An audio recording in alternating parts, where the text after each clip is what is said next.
Greetings, fellow investigators, and welcome to our video podcast, Into the Darkness, where my friends and I play the Call of Cthulhu role-playing game. I'm your host, Tom Rayleigh. The scenario is Poetry Night. It was written by Oscar Rios, and it can be found in Fear's Sharp Little Needles. Our game master is John Dos Passos, and this is a one-shot. So without any further delay, let's begin our journey into the darkness. John? Thank you, Tom. So, our story today begins at the Lakeside Coffee House, which is situated in the Pine County Artist Enclave, which is a small little community outside Whispering Pines, Minnesota. The coffee house, the Lakeside, is known for, they have a wide variety of teas and coffee, baked goods, different things like that. And they are known for, being a nice place that a lot of creatives congregate, artists, poets, even some of the, psychics from Whispering Pines come over. And they are known for having musical events, doing different things like that, and of course, poetry slams, which is what is happening tonight. So, of course, we'll open up the scene there.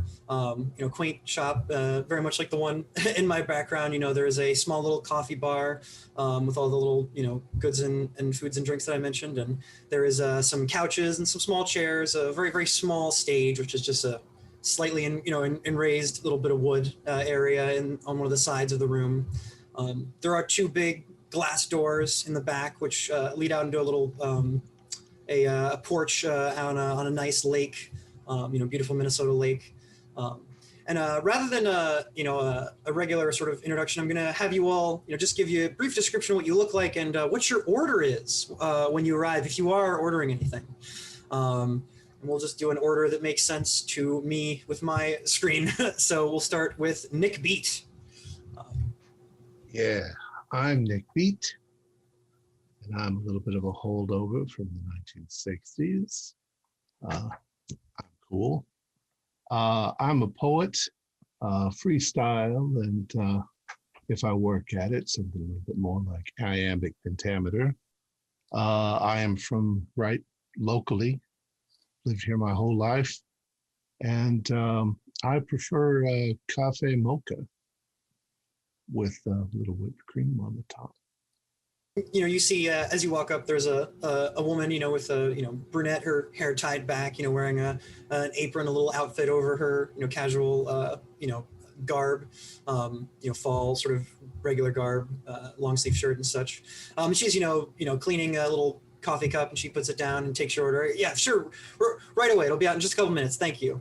Thank you. And what's her name? Sophie. You see her little name tag says Sophie. Hi, Sophie. I always make it a habit of trying to use people's names. So. Well, thank you. Yeah, are you new around here or just? No, darling. I'm here all the time. But okay. I kind of like to sit in the back in the dark because the light hurts my eyes. Makes sense. Well, you let me know if you need anything. Thank you very much, sweetheart. Wilhelmina Poe. Wilhelmina Poe, Will for short, mm-hmm. and that is definitely the name I'll give the woman behind the counter. 30s, medium build, brown hair.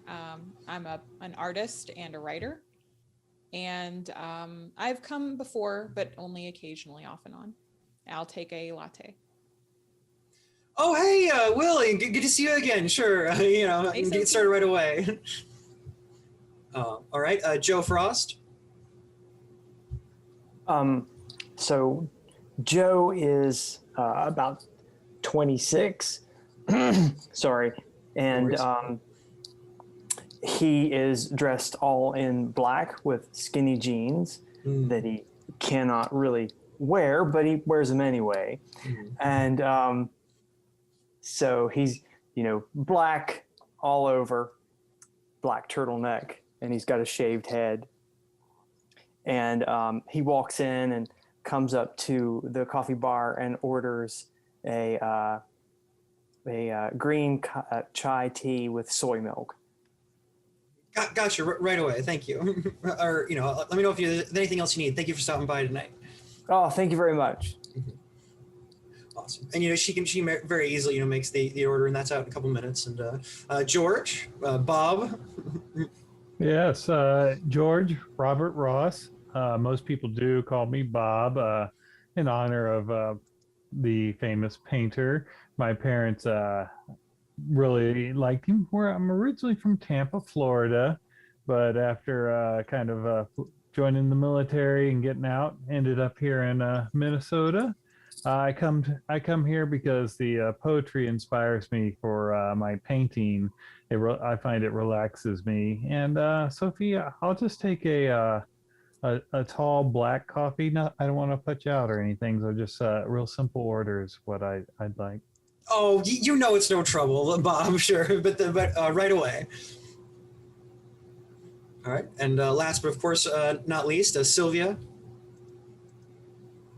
Yeah, so Sylvia, 27 years old, local here, but moved away to finish her MFA in another state, but she has recently returned, a degree in hand, and is ready to relax after the stress of finishing a degree is over. So, just the water. So, sure. Yeah, no charge. Yeah, and so you all arrive and you see each other in the quaint little coffee house, as well as a couple other patrons. Notably you see there's an older man who has a replacement right leg. Sorry, he has a prosthetic right leg. There's a couple. It looks like there's a couple that are look a younger couple, and there's a woman sitting and she's writing in a little journal. You also see there's a teenage goth girl there. She's sitting at one of the one of the little couches sipping a tea. There's looks like an older couple, maybe in their 40s or 50s. So there's a couple people, but it's not super crowded. There's some people filling in, but it looks to be a rather quaint event. And you do see, as you start to come in, a younger man, maybe in his 20s, wearing a cashmere hoodie, comes in, kind of a hippie-looking type. And he says, "Oh, by the way, everybody, we do have spots still here on the sign-up clipboard." He gestures over to a clipboard by the coffee bar on like one of the counters. He says, "So please, if anybody wants to join the poetry slam, it's definitely open. We got a couple slots. Feel free to sign up." Joe, you should totally sign up, man. Your stuff's really good. Yeah, I will do that. I will walk over and put my name on an open spot. Awesome. Okay, does anybody else going to put their name down? Yeah, I'll put my name down. Sure. All right. Okay. So Joe and Nick, who else? Is that it, or? I'll put my name Okay, on Sylvia as well. All right, wonderful. Oh, I'll definitely paint a painting too, inspired by all of your excellent work that will be going on tonight.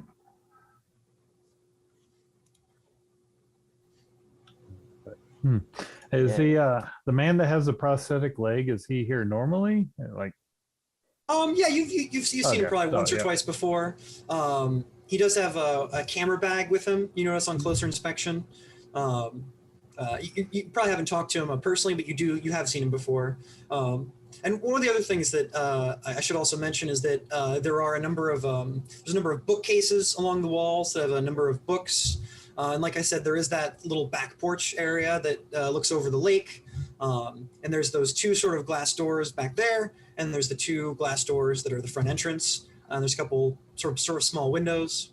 And then there's, like I said, the coffee bar, and the stage, and just the little couches. And that's generally the whole area.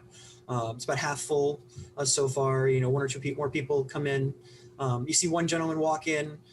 He is shaking a little bit, and he probably passes by maybe Bob. As you're by one of the by the counter, and you do get a whiff of a mentholated cream, or sort of like an athlete's rub to sort of like a muscle cream or muscle relaxer cream.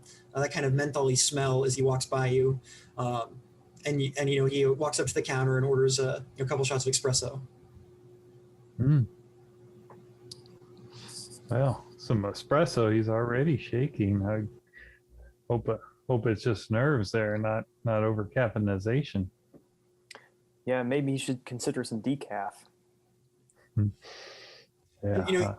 the man takes his espresso and he sits down and is working on some notes sort of frantically in a little notebook there, and it looks like that's about everybody that sort of arrived, sort of settling down. The man before, the younger man in the cashmere hoodie, he says he goes up to the stage and starts tapping the mic. He says, "Hey, everybody, I'm Mike. Just kind of the impromptu sort of host around here. How are all you cats doing? Everyone good? All right. So we're gonna get started here in a couple minutes. If there's any last minute signups, anybody let me know. Otherwise, we'll get started here in just a second." Is there anybody wants to do or ask anyone before the first poet goes up? Before the first poet goes up, I'm going to step out onto the back porch and just embrace nature and just get inspired for what I hope to be a beautiful, joyous painting. And it is rather nice. You do notice it is a little foggy this morning. As I said earlier, it's fall, so it's not super cold yet, but it's not necessarily warm at all up here in Minnesota. And so you can see there's a little bit of that fog, rising up from the beautiful lake. You can see the trees, the beautiful Minnesota forests and greenery in the sort of the background. And it looks like there's maybe a sort of a cabin with like a little dock in the distance on the lake that you notice. Oh, that's going to be perfect. And let's breathe in the fresh air. And then after that, you do hear, as Mike goes back up to the mic again, and he's like, "All right, everybody, let's get this started. All right. It is, the Lakeside Poetry Slam. These are always great. All right. So first up, we have Elvira Saunders. She's one of our younger members, and I guess she's already given me the death stare, so I'm just gonna let her go ahead and get up here and do her poem. And he kind of skedaddles off to the side, and if she walks up, yes, everyone starts snapping, and she walks up and she says, "Hi, thank you. This is my poem. It's called The Truth Hurts." When the demons of the people who hurt us slowly haunt our subconscious, it is easy to forget who we truly are. So we lash out at each other like we do at our own reflections every night in the broken mirror of self-identity. When those demons come out, the black hole sucks us back down just to remind us that the ground is still there. It doesn't want to be forgotten. Like a reminder from the angels that once died too and were once in pain too. The truth hangs over our eyes like a curtain and covers our tongue like a plague. Occasionally, little flames of truth flick off and burn our hearts. Just a little. I guess that's why the truth hurts. And then you see as people start to, snap and she, slowly walks off, and, Mike gives it a moment and walks back on, and he says, "Oh, that's some good stuff, everybody. All right. Thank you again, Elvira. We appreciate it. We appreciate it. All right. Next up, we have let's see here, another one of, I think this is somebody we've heard before, Nick Beach. Next up. Right, Nick, good luck. So as I walk up, some rather odd things. I look at the microphone, I run my finger along it. I look up at the lights, and I look at all of the people.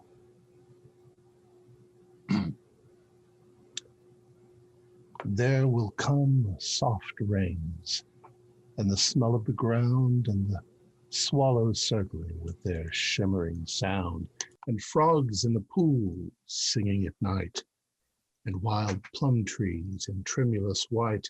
Robins will wear their feathery fire, whistling their whims on a low fence wire. And not one of them will know of the war, not one will care at last when it is done. Not one would mind, neither bird nor tree, if mankind perished utterly, and spring herself when she woke at dawn, would scarcely know that we were gone.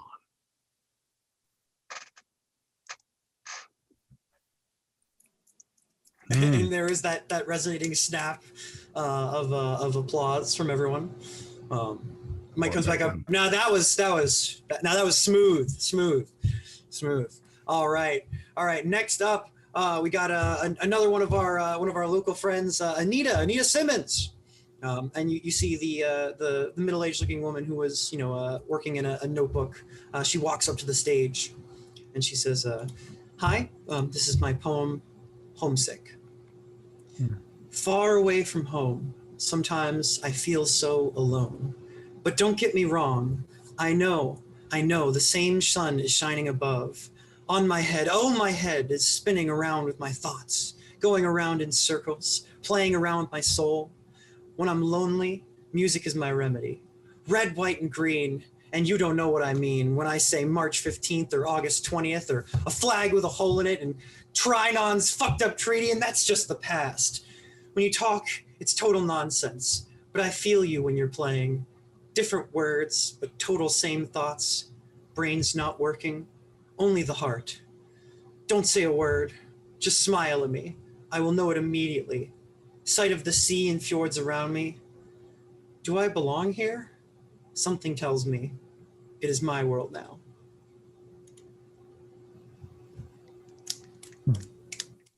And there's a couple people, that are kind of, yeah. Sometimes they're like, I get that. That was, that kind of thing. But, others are legitimately impressed, and so the night goes on rather well. And then, all right, Mike returns to the stage. He's like, all right, everybody. This person's, I don't know if, maybe I wasn't here the last time, but I think this person's new. We got a new friend, Sylvia. Sylvia Bronte? Yeah. Come on up. So get up there. I'm adjusting the microphone.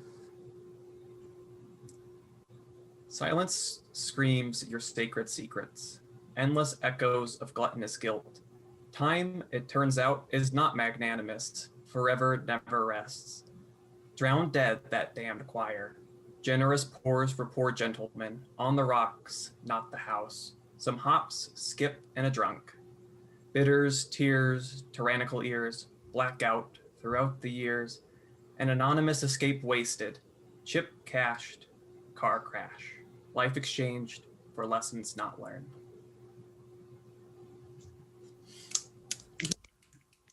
And you do see Elvira especially perks up and is rather interested by that one.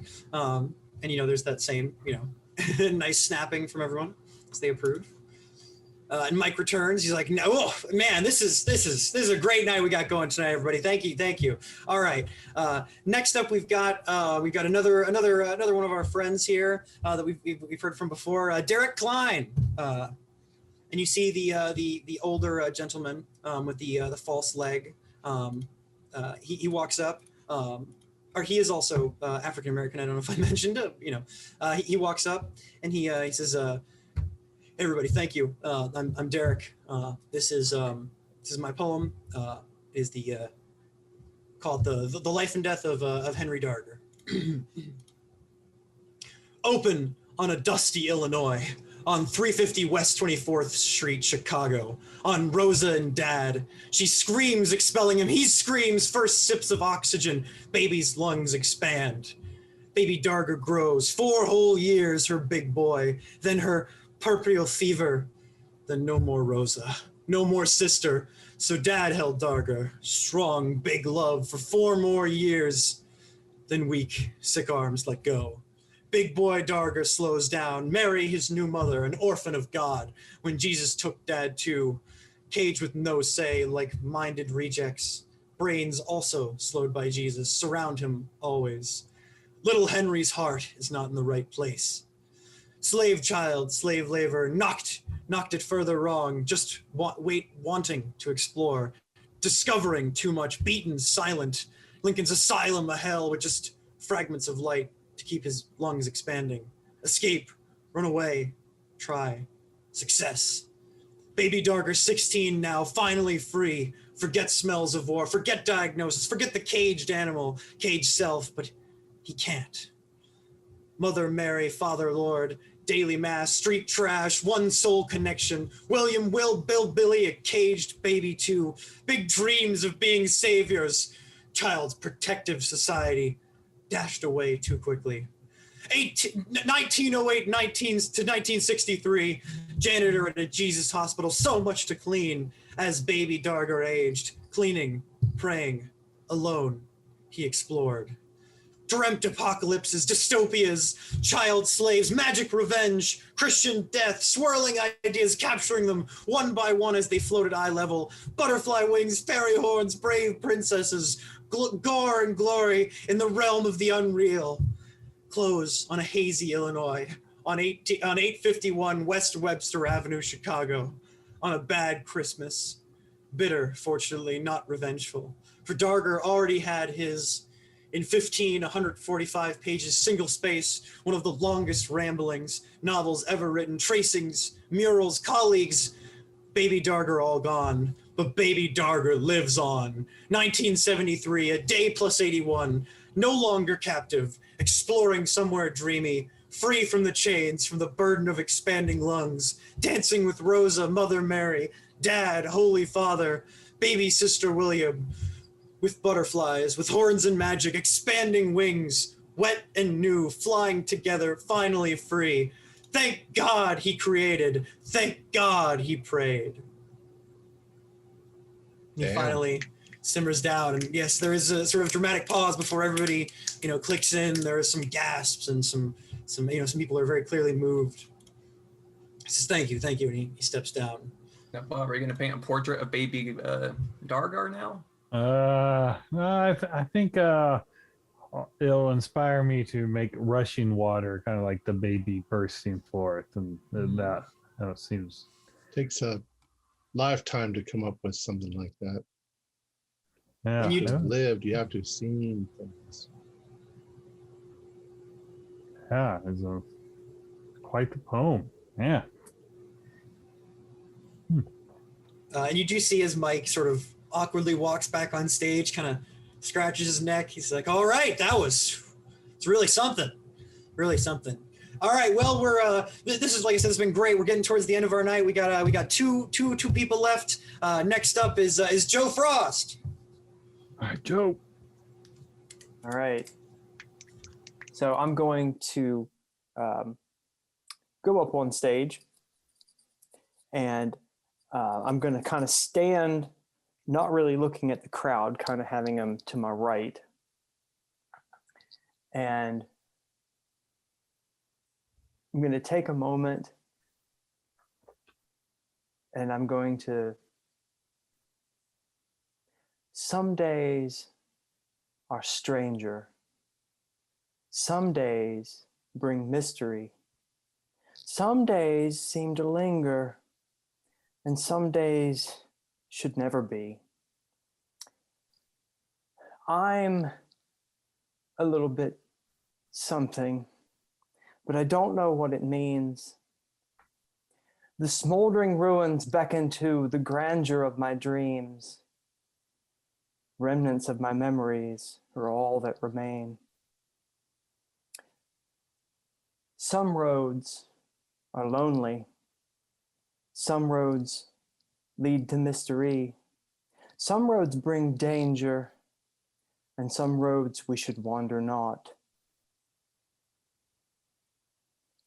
And that's where I'm going to end it.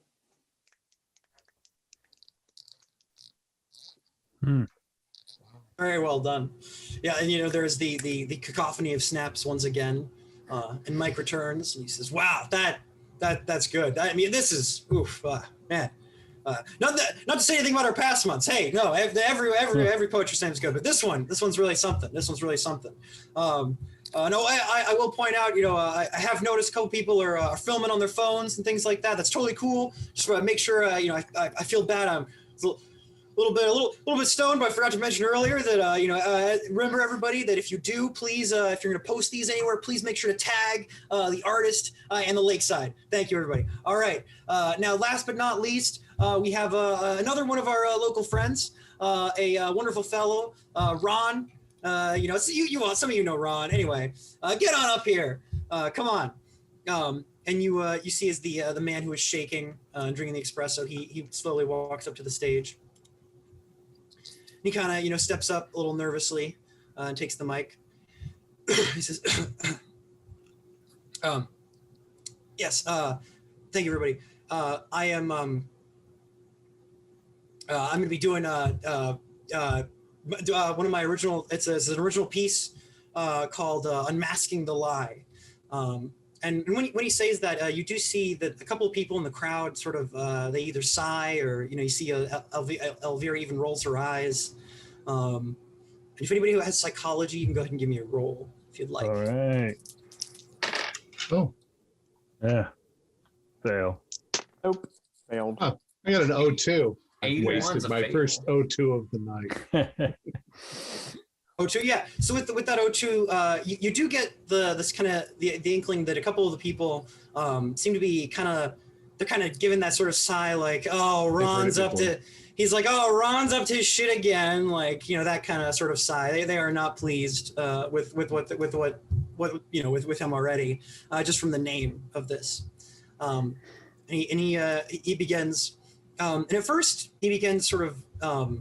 You think maybe he's mumbling or speaking to himself, and then he rips the buttons of his shirt rather violently, and it sort of startles a couple people, and even more people are startled when underneath it is revealed he has a number of strange cuts, like he's mutilated himself, and he's cut this strange pattern. There's this triangle with a number of circles and maybe like a flame of some sort, this weird disgusting pattern, and it's moving because there's maggots filling in all these parts where his body is mutilated, and you see that he's barely holding himself together, and he simply begins, along the shore the cloud waves break, the shadows lengthen and then he pulls out a revolver and fires and shoots out his head, but rather than fall to the floor, his body stays animate, that disgusting, strange thing that he's carved into his chest still moving as the entire place starts to shake, and the mists from the outside start flooding in through the door. And I need everyone to make a sanity roll. Yeah. Good golly. Holy Pass. cow. Pass. 76 is a Pass. fail. Oh. Okay. On a pass, you get to roll a d4, and if you failed, you get to roll a d12. Oh How? my God. P12. Learning to. 1. 3. Okay. Nice. Three, or no more than 5? All right, so a couple of you gasp and scream and reel back in your Ugh. chairs, involuntarily. But Jesus. you all are conscious for you're all able to see as his body explodes into this the starting from the sign, and there's this bits of flesh and maggots go everywhere, and some of them even maybe hit you in the face, and that's when you all are black out from the stimulus. You all go unconscious.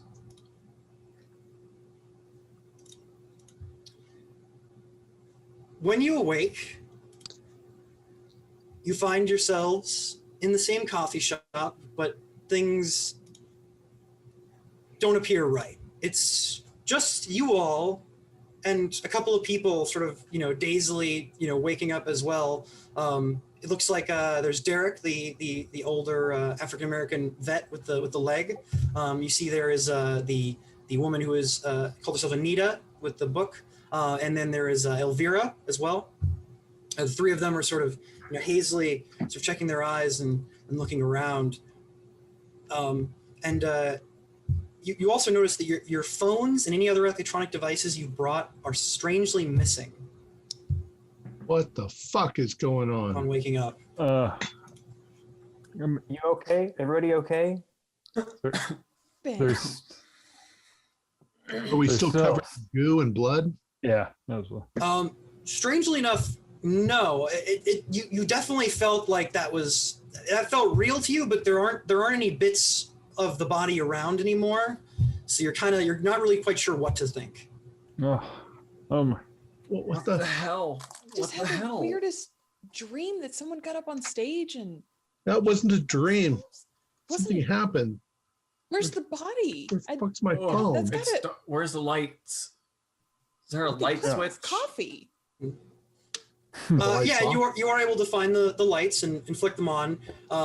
It is sort of the dim lighting because you do notice that it doesn't seem to be day anymore, or if it is day, the sun is not shining through the windows and the 2 glass doors like it was. In fact, it looks like that the fog from the day earlier has drastically worsened. From the center of the room, in fact, all you can see out the windows and the 2 sets of glass doors is fog and mists. But there does look to be the deck out there. It's just you can't see anything past the door from where you're standing. There's still the chairs, there's still the coffee shop, there's still the books, the muffins are all still in the case.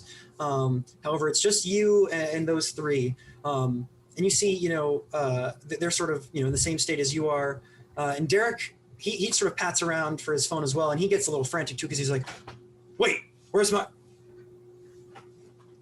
Yeah. What the hell happened? I'm missing my. Never mind. Look, has somebody messed with us? I'm missing some things. Did We're all everybody missing some see things. what happened here? This guy exploded. He shot himself. Shot himself in the head? Yes. Oh God! Oh, that fucking idiot, Ron! I don't know why he would. It was disgusting. Oh, I'm getting the hell out of here. Keeper, did the I'm lights turn walking on? straight to the door. oh yeah, the lights are on now. Yeah, I'm walking straight for the door. I'm getting out of here. Yeah, Fuck I'm this. going. I'm heading for the door too. So, you approach. Are you gonna open it up or? Yeah, I'm Yeah. open. So yeah, so as you open it up, you can get a better sight out. You see the front of the coffee shop. However, rather than the country, sort of the rural road and the forests and the dirt, road and the little parking lot you saw before, you do see sort of the remains of the parking lot and a couple of cars, but beyond it is just shrouded by this mist. And you can only see these dark sort of spires in the very distance of your vision coming out. It's almost like, do you remember those old cards, those old like holographic cards where when you looked at them and you sort of turned, they would move? It's kind of like that. Like you can't quite see what those spires are. Like you haven't turned it the right direction, but no matter how you look at it, you just, see these objects in the distance. But mostly all you can see is this mist, which shrouds what was the front of the building. Nick, are you seeing this? Shit. What was in this coffee? How? Well, were we out for a while? I don't Well, that's an interesting thing to note. Does anybody wear a watch? Sure. Is there one in the coffee shop on the wall? Well, there is a clock. However, the clock seems to be stopped right around the last time you remember. However, Nick, so what kind of watch do you have? Is it analog or digital? It's analog. It's a windy watch. So your watch, just like the clock on the wall, still shows about 7:13. It's probably about the time you last remember. Right. So it seems that it has stopped ticking. At The least watch for has now. stopped, but it's definitely not 7:13 now. I'm just gonna close the door. I don't. Are there. cars here? You do see your cars are still there, but it doesn't really look like there's definitely no road. So you're not really quite sure where you drive them except into the mists where these strange spires, in the distance you can see. I'm not going out. Is there? Still have my keys. You do still have your keys, yeah, to your car, yeah. I had pepper spray on me. Is that still there? The pepper spray is gone. The keys are still there, but there is no pepper spray. Strangely. Wallets, ID, all that. I actually had well, yeah, Go it's just that any weapons or electronics you had are no longer on your person. okay. Everything so my else knife is still there. missing. Yeah, you're missing your knife. Derek seems to be missing some items that he already mentioned. Everybody looks like they've sort of, they patted around for something. We've been robbed in some way. I'll go back inside. Everybody, can we let's get on the same thing. We saw a guy get up there on the stage, and what did you say his name was? Mark? What? No. You're thinking of Mike, the stoner hippie in the casual. Well, who's the guy? Ron. It was Ron. Oh God, I don't know what the hell. And you see, this is now Anita started spoken up. She said, I don't know what the hell. He's just some guy. You know, he's been around, but I don't know why he would. Oh. Well, I mean, there's no blood spatter on the ceiling or on the wall, right? Yeah, is there any evidence of Ron? No, there is no evidence of the body at all. There's just no blood splatter. It seemed to be. Is everybody's watch stopped? If you have a watch, 15. And you do see Derek. He sort of looks over. He's like, "Hell!" And he looks at his digital watch and he shows it to you. And he says, "Sure, it's 73:54." What is it? 73:50. And you look, and that's what his watch says, that it is currently 73. It is 73:54. I bet the display's broken. It probably is supposed to be 20. Is there any internet access in here? And they look around. Elvira says, I mean, there was Wi-Fi, but we don't have any devices. There's no computers. I mean. Maybe in the back. I don't know. They probably have like a like in their office. Maybe, yeah. Something. I'm gonna go look. There might be a telephone behind the bar. Yeah, could be. Well, who's all here still? Who's all here? Everybody sound off. Well, I'm here. Will's here. Joe. George. And Derek's the first to, he says, Derek, and then Anita says, hi, I'm Anita again, and Elvira sort of rolls her eyes and shrugs, and she says, yeah, I'm also here. And Mike is also missing. Who are we missing? So you're missing Mike. You are Ron. missing Sophie. You're missing the corpse of Ron. You're missing the elderly couple and the younger couple.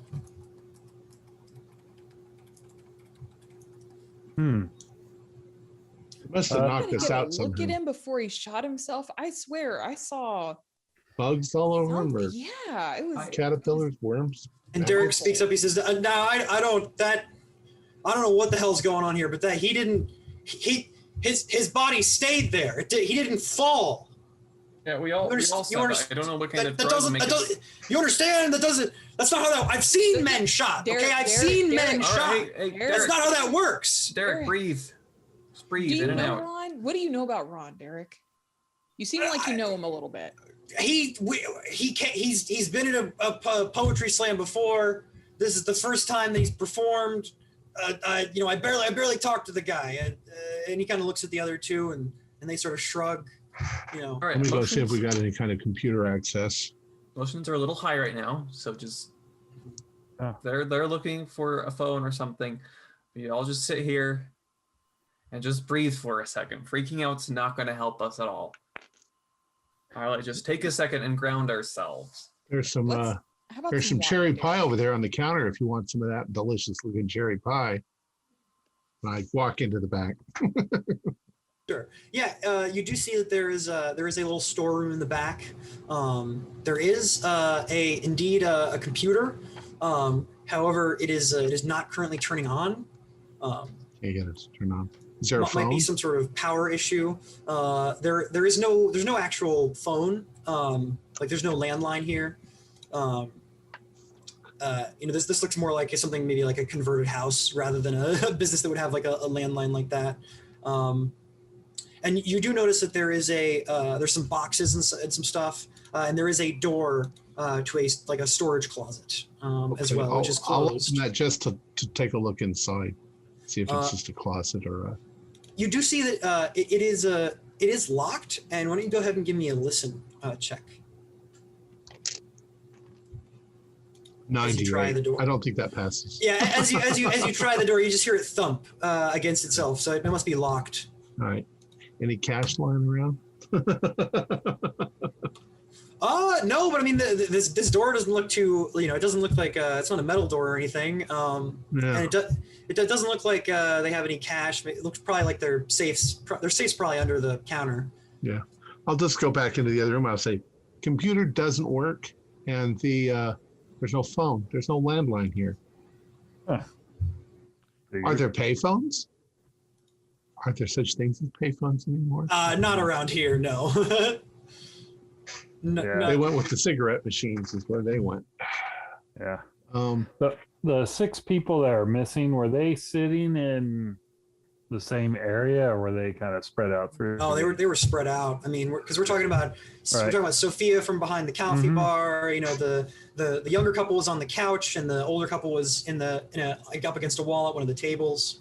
I'm gonna go check out the couch where the young people were at. See if they left anything behind.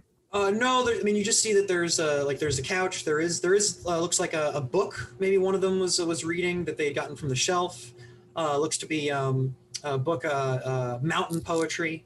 Sort of like a collection of the different tales, poetry specifically about the mountains. Some of them even Minnesota mountains. It looks like they were sitting at one of the couches that's sort of nestled sort of close to one of the bookcases that has a lot of the poetry stuff. So. Mm-hmm. There's no bloody residue anywhere on the stage or on the mic or. No, strangely enough, all the remnants of Ron are gone. All right. Well, Ron was scribbling away at something at the counter. Is that still there? That paper? No, it seems that it looks like he took that with him. What? You never know what he was saying? Is that something he wrote? Or along the shores, the cloud waves break or something? Is that? The three of them kind of look. They're like, it's not something. It's not really anything I would know, and they kind of all shrug. You can give me a psychology if you like. 01. Ooh. Okay. Wow, what a waste of it. That's quite a roll. You definitely. It looks like they are all definitely in genuine stress. They don't know what's going on. As far as like how you got here, that's very clear because otherwise they would not be as stressed as they are. But they are holding something back. You can definitely get that. Look, I don't know what happened, but keeping stuff to yourself's not going to help. Okay, I haven't been here for years, but come on, something else. And Derek, he's like, look, we just know that we knew that he wasn't going to tell us an original work. He was going to copy something because he seemed like that kind of guy. So we thought he downloaded some stupid thing or something like that. He never seemed like the kind of he didn't seem genuine. You get what I mean? Okay, so he copied it, but where did he copy it from? I guess that's not important.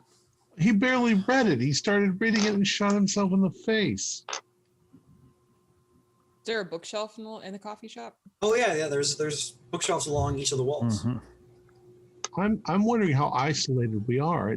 None of us have like flashlights or anything, and it's getting dark outside, it is dark outside. Yeah, it's misty. Yeah, it's foggy and misty. Yeah, it's just coming off the lake. I mean, But I don't even see the road out there anymore. Where the fuck's the road? There's no streetlights in this fucking town? No, but as you are looking around, you do notice. You didn't quite notice at first, but upon closer examination, the back door is just a little bit ajar, like somebody didn't close it all the way. Back toward the restaurant? Yeah, the back door of the coffee shop that leads to the back porch. Yeah. Oh well, the porch I had went out. Yeah, the same porch that you viewed the scenery of. Well, I'm gonna go there and just check out the mist. Well, yeah, as you get a little closer, you do see the door is ajar a little bit. It's kind of hard you can't quite see the surface of the lake anymore because there's all this mist rising up off of it. However, you do notice that there is, strangely enough, there's a duffel bag just sort of halfway out there on the deck. Like you can see it, and now that you've stepped up to the door. It looks like it's about 10, 15 meters out on the deck, about halfway to the edge. All right. Well, I'm gonna go there, and from my time in the military, I know most people will stencil their name onto their duffel bag, and so see if someone's done that. What is your dexterity, George? 60. 60. All right. And so you said you're gonna go out to get the bag. I'm just gonna go out there and see if someone's name's on it. All right. Yeah, you open the door and the mist sort of moves around you. And as you step forward, go ahead and give me a listen roll. Yeah, careful, Bob. We've all seen this movie. Oh, Movie. Stephen King. No, There's going to be giant bugs out there in that mist trying to eat you. What'd you get? No. Failure. Okay. So you start walking out, and it takes you a couple of seconds to hear the sort of light splashing of something coming out of the lake. And you are sort of taken aback as something swipes very close to you, and it looks like as something was trying to grab you or hit you, and there's sort of this strange arm or bit of something sort of swipes by you through the mist and narrowly misses you as you approach the bag. I'm going to. Am I close enough to reach out and grab the bag and run back in? Yeah, you definitely can. It is a big duffel bag though, and you're not sure how heavy it is, but you can definitely grab it. I'm going to try because I don't want to come back out here. All right. Well, it is. You are able to get it up and onto your back. However, in doing so, you do hear the splashing again, and this time you see what it is that is coming for you. As not one, but two massive tentacles rise up from the you hear this water splashing and they rise up out of the mist, and one of them swipes and misses you, and the other one's coming straight for you. I'm gonna need you to give me a dodge roll. All right. Good thing I put points in dodge. Not that many points. Fail. Okay, and I unfortunately did get a 11, so you were gonna need a hard to beat that, unfortunately. Yeah. But luckily it wasn't as bad as it could have been. So unfortunately though, this means Nobody ever listens to me.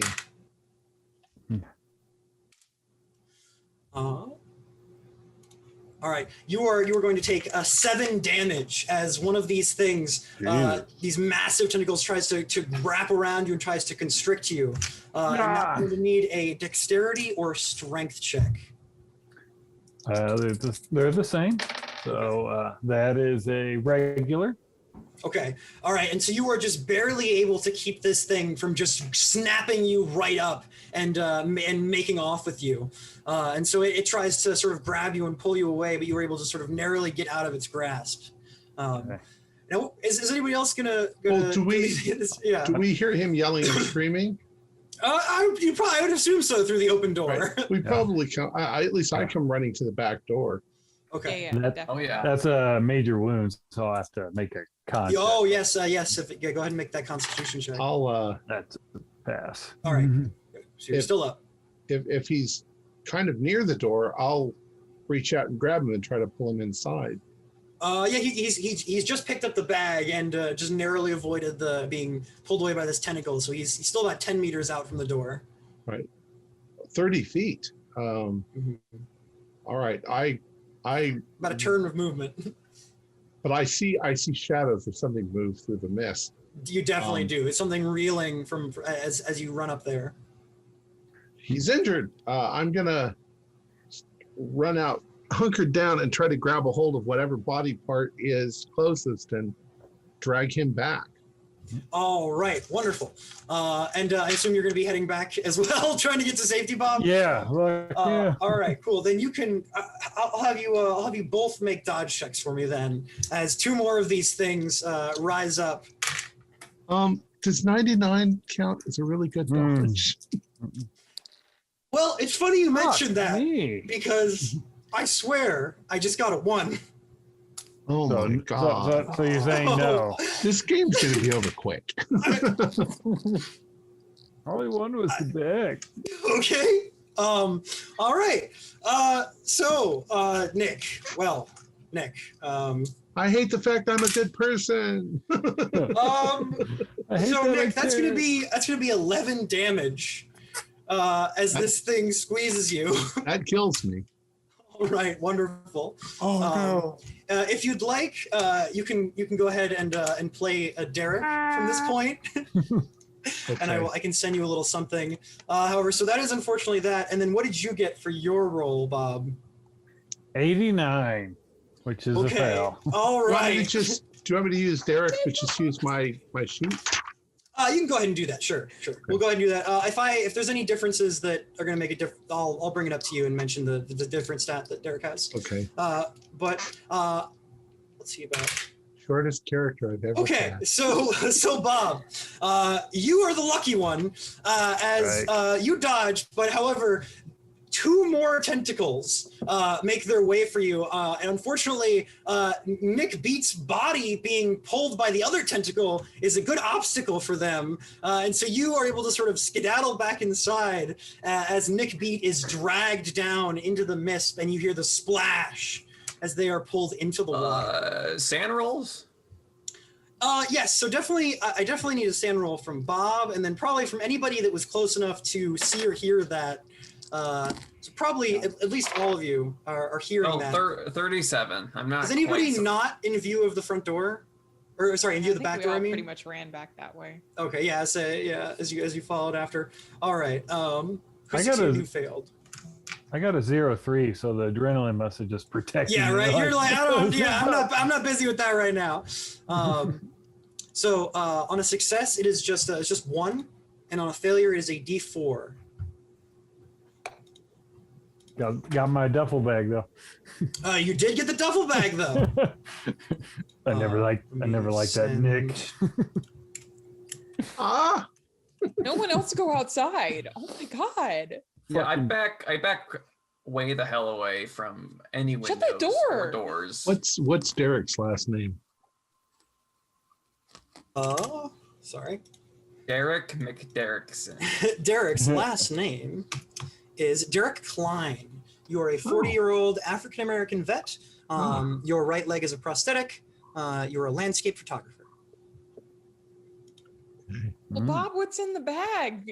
Let's hope it was worth it. Well, I doubt it was worth it. I mean, God, how could Nick be right? It was get just us like out of this situation. Yeah. it's like that movie, the Mist. Well, he said it, and he still went out there. Well, Yeah. he tried to save Bob, and it got him killed. He's by far the best person on the entire planet. Oh, And now shut he's up, dead. Derek. all right. Yeah, I'll first I'll sit down because I did take a hell of a sweet hit from that tentacle, and then I'll Yeah, we Okay. gotta patch you up. How about first aid? You're a vet. Yeah, Derek? my first aid's probably pretty high. And I have I got an 8, so I first aid you. Oh, good. All right. I sent you something now, Derek. Derek. So would you say that Keeper, like my wounds are more of this blunt force wounds, not like Yeah, I mean it's mostly or- like something like something very large. I mean this is like a Okay. giant squid tried to constrict you. Yeah, but not like claws in the squid that rip. No, there's not Okay. claws. I mean there's some light sort of just like friction scratches and sort of Right. roughages from like that, but it was mostly the bluntness. You've definitely got some bruises very badly. You might even have a broken rib with how much you lost, but you're still going, you're still up. You're just very wounded. All right.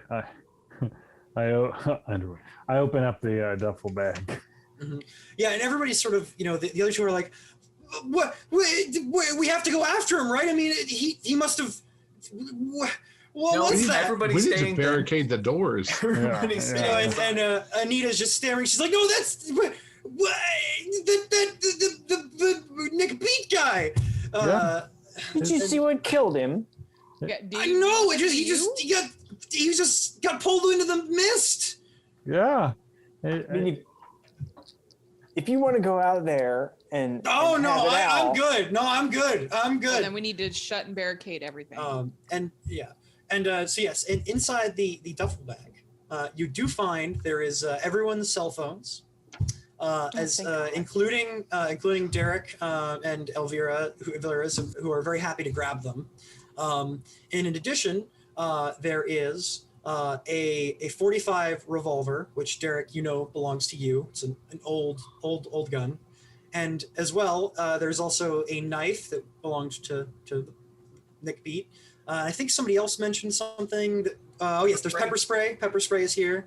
Any other weapons that everything that's been missing is in this bag. Okay. Good by paintbrush.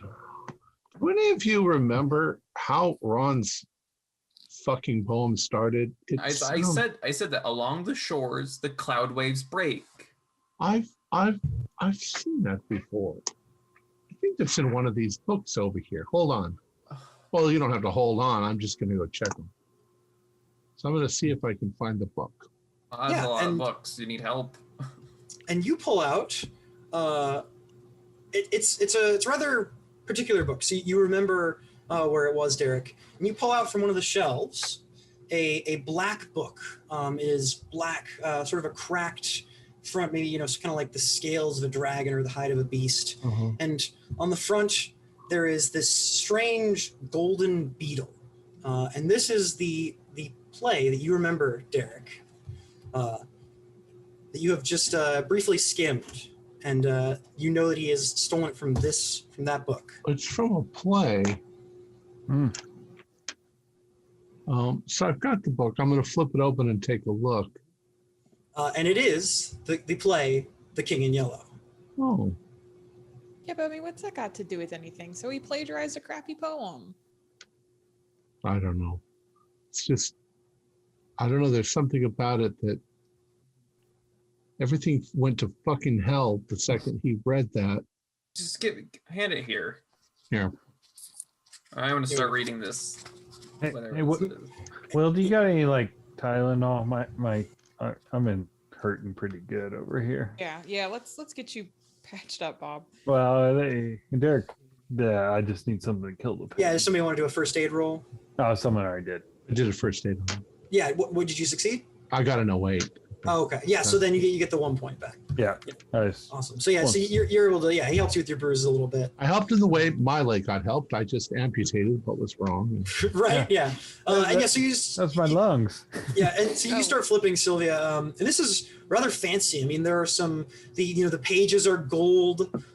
There's an odd illustration or two in places.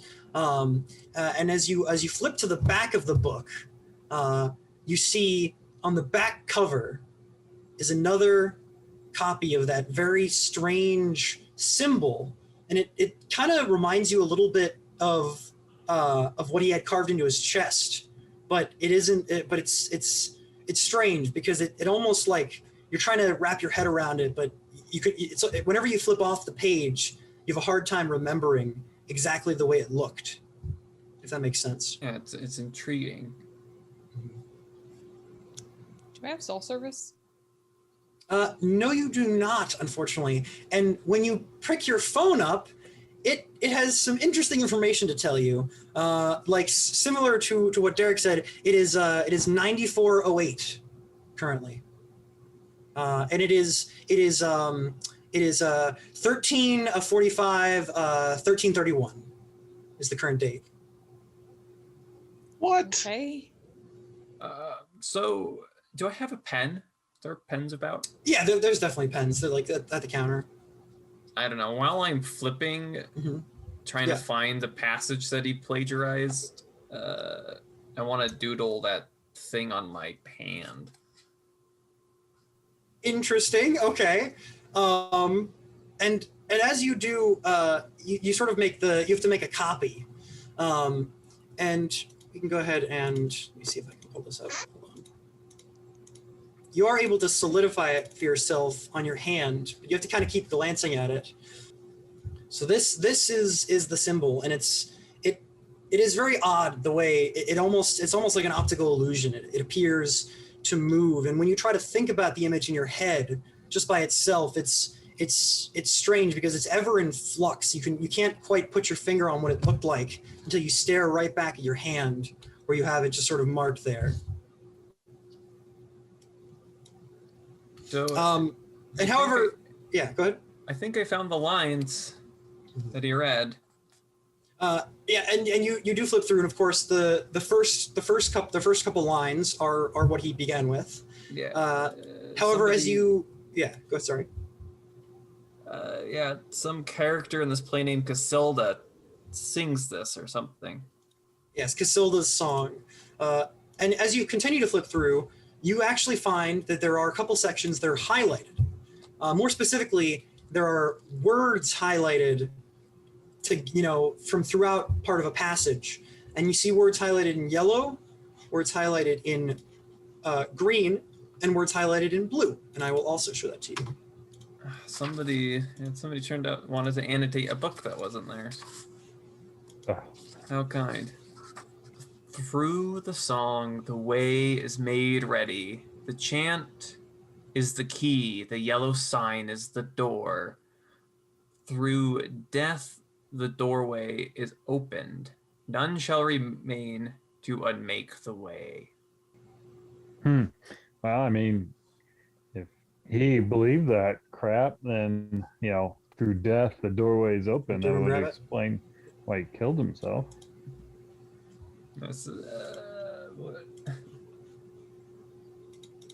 I'm also going to send it to y'all real quick, just so you have it. It's not nonsensical. You can't. So he's supposed to read from this book, and he makes this little symbol on his chest, carves it into himself, and then kills himself, and now we're somewhere else. That sounds like magic. He's obviously very mentally ill. Look, I'm gonna even if I don't have service, I should be able to call 911. They bounced the signal. I'm gonna call 911. And you type in the numbers. Mm-hmm. You hear it start to ring, and it rings, but then you get your number cannot be completed as dialed. And as you look, as you look at your phone, the number you were calling isn't 911 anymore. Now it's 224-5789. Your phone is definitely acting up.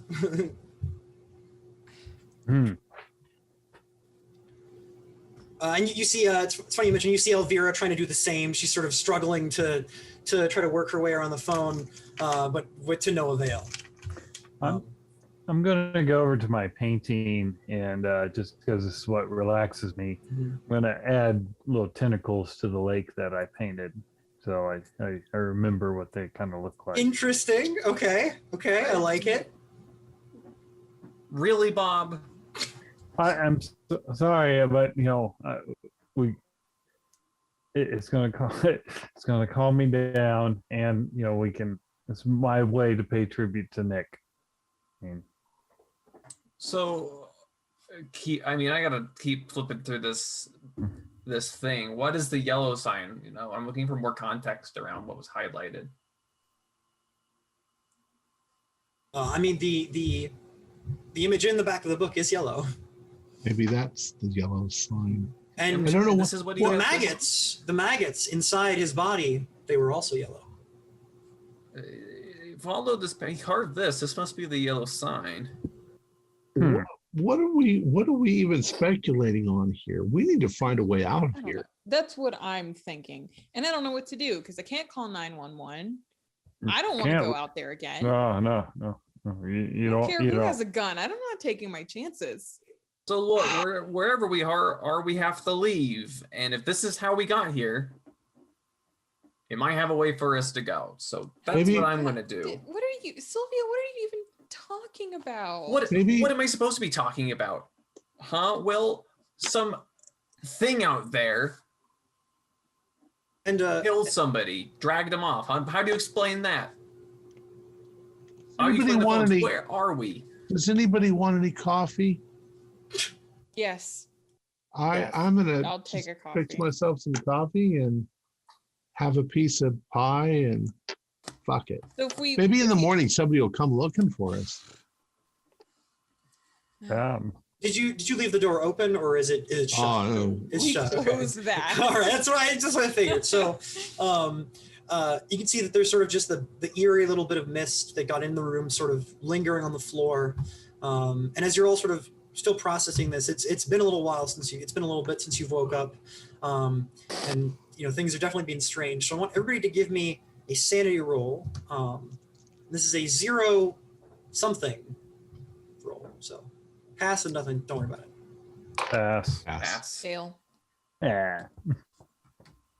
All right, Wilhelmina, you can go ahead and roll me a d4. Okay, just one. Just one. Okay. In that case, you do, as you're all talking, you do notice a shadow in the corner of your eye for a mere moment, and you kind of, adjust to look at it. But then when you do, it's gone. It just sort of plays. Maybe it's like a trick of the light. Your eyes are playing with you or something. But it's sort of unsettling for a moment as you're trying to speak this out with your friends. What the fuck? Jesus Christ. I need a coffee so bad. What is going on? Are we all tripping? Did they maybe slip something in our coffee? Or That's what I'm saying. Where's Sophie? Did they give us something and then try to take off with our shit and just didn't work out? they only for got her? to the back. Well, the porch? tentacle things. Maybe they got them. I don't. Maybe we're still tripping. Maybe. Why would we all see the same thing? Suggestion? Group psychosis. I don't know. I mean, I'm in quite a bit of pain. I think I would have snapped out of it with. Well, You've the Nick's been- gone. Yeah, Nick's gone. And you- I got his sorry, go ahead. knife. I got his knife though, so. And Anita Out of does. that. Anita does stuff, and she says, I don't think that. I don't know Sophie super well, but she's worked here for a little while. She's one of the regular girls, and I don't think she would try to do that. I don't know. I mean, what? Oh, it was that stupid book that's what got him all messed up. He's I don't know. He's all ranting and raving about that kind of thing, I guess. Well, did those of you who were here more often, did you see him like poring over this book all of the time? Did he talk about it? a Nobody lot? pays that Anything much like attention to him. Hmm. I mean, why would you? Elvira, the teen goth, she says, I saw him reading a black book once when I was in here. So he might have been reading it. Yeah. But it's a damn book. A book's a book. Exactly. I mean, a book can have, granted, people read the Bible and they follow the Bible, but the thing is that it's just a book. Books aren't magical. There's no It's a such pretty thing as damn magic. good one. We'll see if I don't know what you're even looking for clues for something. We just gotta. Look, they made marks in it. I he don't was know. a Maybe if scribbler. we just He wait highlighted until stuff. the I don't know. morning. I have You're to look right, to see. I Derek. have to look if he wrote something in the margins. You wrote stuff in the margins. So are you starting a full read, Sylvia? Yeah, Okay. I'm cool. looking for highlighted annotations. See, I Well, can. just wrote from on flipping stuff. through those three sentences are the only highlights you find in the book. But you can start a full read through if you would like to read it, and I can get back to you. Yeah, okay. I'm combing this. I'm looking for anything that he wrote. Okay. So Mhm. The thing is that if I can totally understand somebody losing their fucking mind and blowing their brains out right here in front of a whole bunch of people. People are nuts, but I can't explain why we're all here in this situation. Are we all nuts? Like you said, we're all nuts together in the same psychosis. Yeah, and Maybe- how their stuff all end up outside. Maybe are we still asleep? I mean, what heard- the fuck? I heard too Surely much Bob to be would have asleep. woken up from all that Yeah, trauma. exactly. I don't- Yeah. Here, I'm will hoping Anita someone slap comes me? and looks for us in the morning, when we don't go home, and surely someone will come looking for us by tomorrow. Slap me in the face, Wilhelmina. Good and hard. Oh. Now I'm still Well- asleep. I'm still here. Mhm. All right. I don't know what. I'm gonna have some more pie. Yeah, I Yeah. mean, what do we do? We have a coffee. Yeah. We got food for a while. Yeah. I can make you sandwiches. Let's see if there's something else to eat in the back. Yeah, there's a storeroom. Although the storeroom's locked, I couldn't get into it. Oh, for heaven, just shoulder it down or something. Well, it's a wooden door. It's not that hard. Give it a good kick. I ain't that strong though. Who's the strong one? I'll just take your leg and we can just batter it down with that. The battering ram. Use it like a lever. Yeah. All right. So yeah, I'm going to go back to that storage room door. Have a large enough artificial leg, Bob. you can You've move already the world. been. Yeah, Bob. No, I'm not going in there. I'm just going to You got to try it. It is locked, but you can go ahead and give me a listen check as you try the door. That is a hard. Ooh, and in addition to the thud of the locked door, you do hear what sounds like maybe somebody moving around back there or something moving around. There's something shuffling. There's someone in here. There's someone in there. Help me out. Hey, who's there? Hello? Well, we got a gun. We just have, so it doesn't matter. Are we on TV? I mean, is this like a reality show or some shit? It is. I'm suing. All right. Hello? Yeah, we're gonna yell at the door. Hello? Is anybody in there? And you hear there's sort of a pause and then a faint. Hello? Unlock the door. Who is it? It's Derek. Oh, Derek, it's you. And you hear what sounds like Sophie's muffled voice. She's like, I don't know. I woke up in the back room and I got scared. Something's going on. Sophie, open the door. Okay, and she sort of begrudgingly opens the door and steps out. She says, well, it's good to see that you're okay. I didn't know what to do. We're not exactly okay. I thought maybe we were being robbed. I woke up in the back room and I saw people unconscious. I thought I hid. Come back here. Come out here and sit down. There's. Mm-hmm. I'm going to help her out in the front, but I'm going to say, well, we're not okay. So you said you saw people unconscious in the back room? No, I just glanced out and I saw people and I got worried. That's all you saw though, Sophie? Just people unconscious? You didn't see anything else? I remember it was the poetry slam and then I was cleaning and I heard some shouting and screaming and a gunshot and then next thing I know I woke up in the back room and there's people and I got scared. Okay. You guys check out the back room and all. Okay. I'll go poking around the back room. Is there any whiskey back there, Sophie? What'd you say? Is there any whiskey back there? We got a little bourbon under the counter, I guess. That'll do. All right, and she comes out and fetches the bottle of bourbon. There's just a storage room back there. They've got some extra dry goods, things like that. There's also a small refrigeration unit that they keep like the coffee creamer and things like that. But it's their small business, so it's like one of those like meat freezers, rather than a walk-in one. Right. Pour a little bourbon in my coffee. We tell Sophie what happened, at least from our perspective, and that we don't understand what's going on.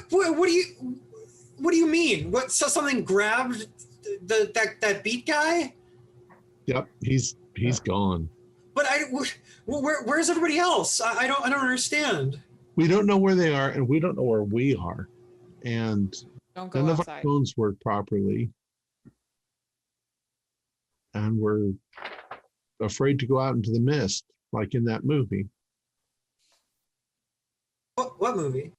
Mist, The Mist. Stephen King came out a few years ago. You remember movies, pictures that talk and make noises. You sit in a nice theater and watch them.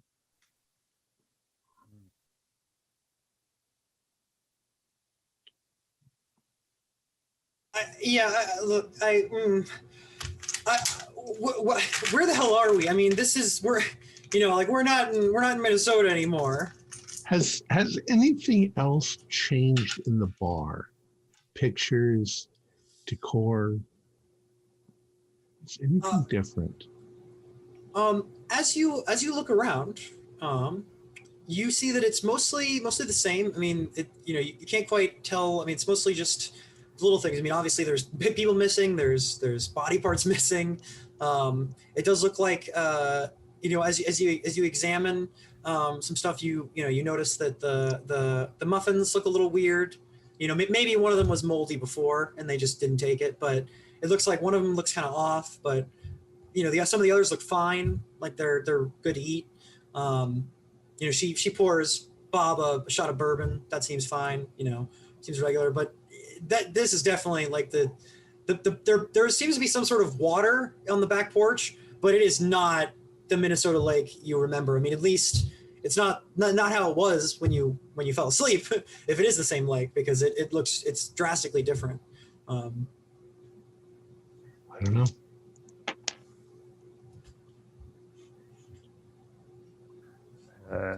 Why your muffins went bad over there, Sophie? It's all moldy. What? They get those fresh every day. I do, yeah. Oh, I'm just telling you. Oh, I must have just, I didn't see this side, and she tosses it out. I'm going to look around in corners that should be dusted to see if there's like any kind of accumulated dust.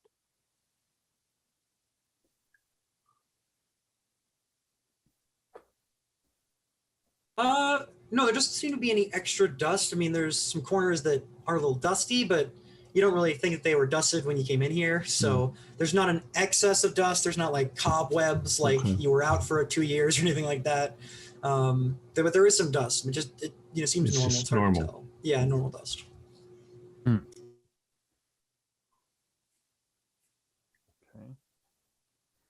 I'm baffled. Maybe we should see if the road is actually out there. I'm afraid to go outside with those tentacles. I'm not going outside. What about that was in the front, back, though? The lake, the lake's in the back. What about through the front? Our cars are out there. Maybe we just get the hell out of here. Well, I'm afraid to sneak out there and take a look at my car because I've already lost one character. Oh wait, we just need one person to get the car. I got the bag, so it's. I saw something weird in the distance, though. It wasn't like the city. Well, now it's probably completely dark out there, isn't it?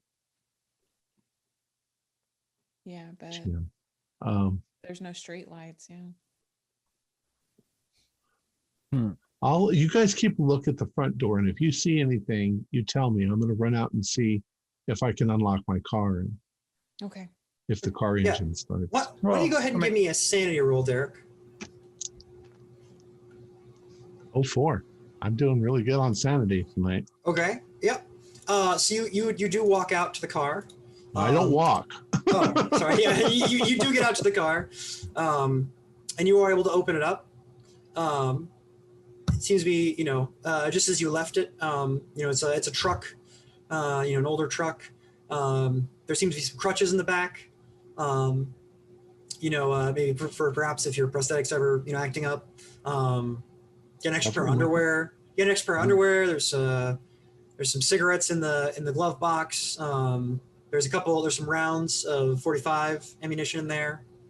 I'm going to see if the car starts, if the truck starts.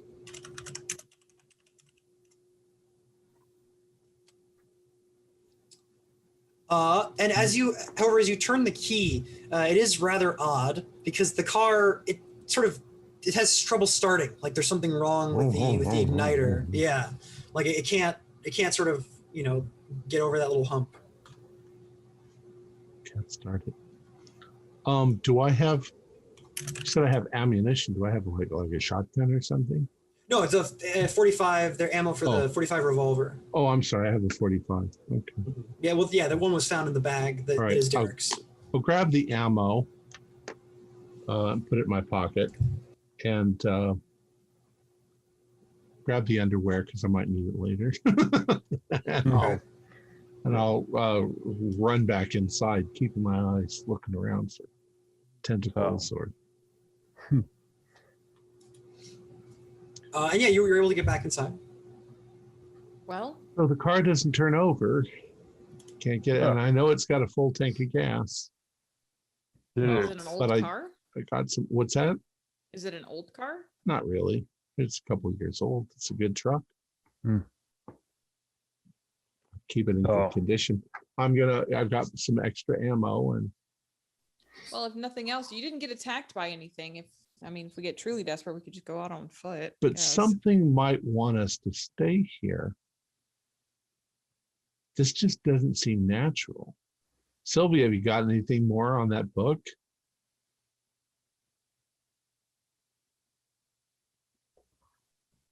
Strange. It's very strange.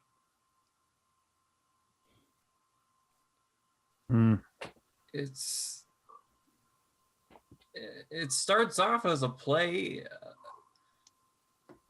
and then in the first act, the second act, it gets strange. The play structure breaks down, and by the third act, it almost goes to the second person, referring to the reader a lot, like you.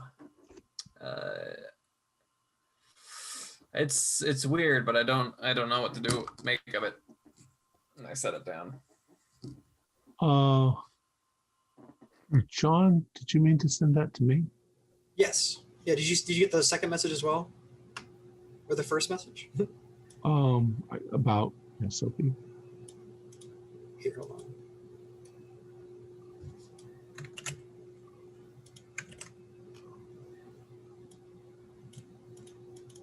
Well, the reason I ask is because it looks like I'm reading the book, but I'm not reading the book.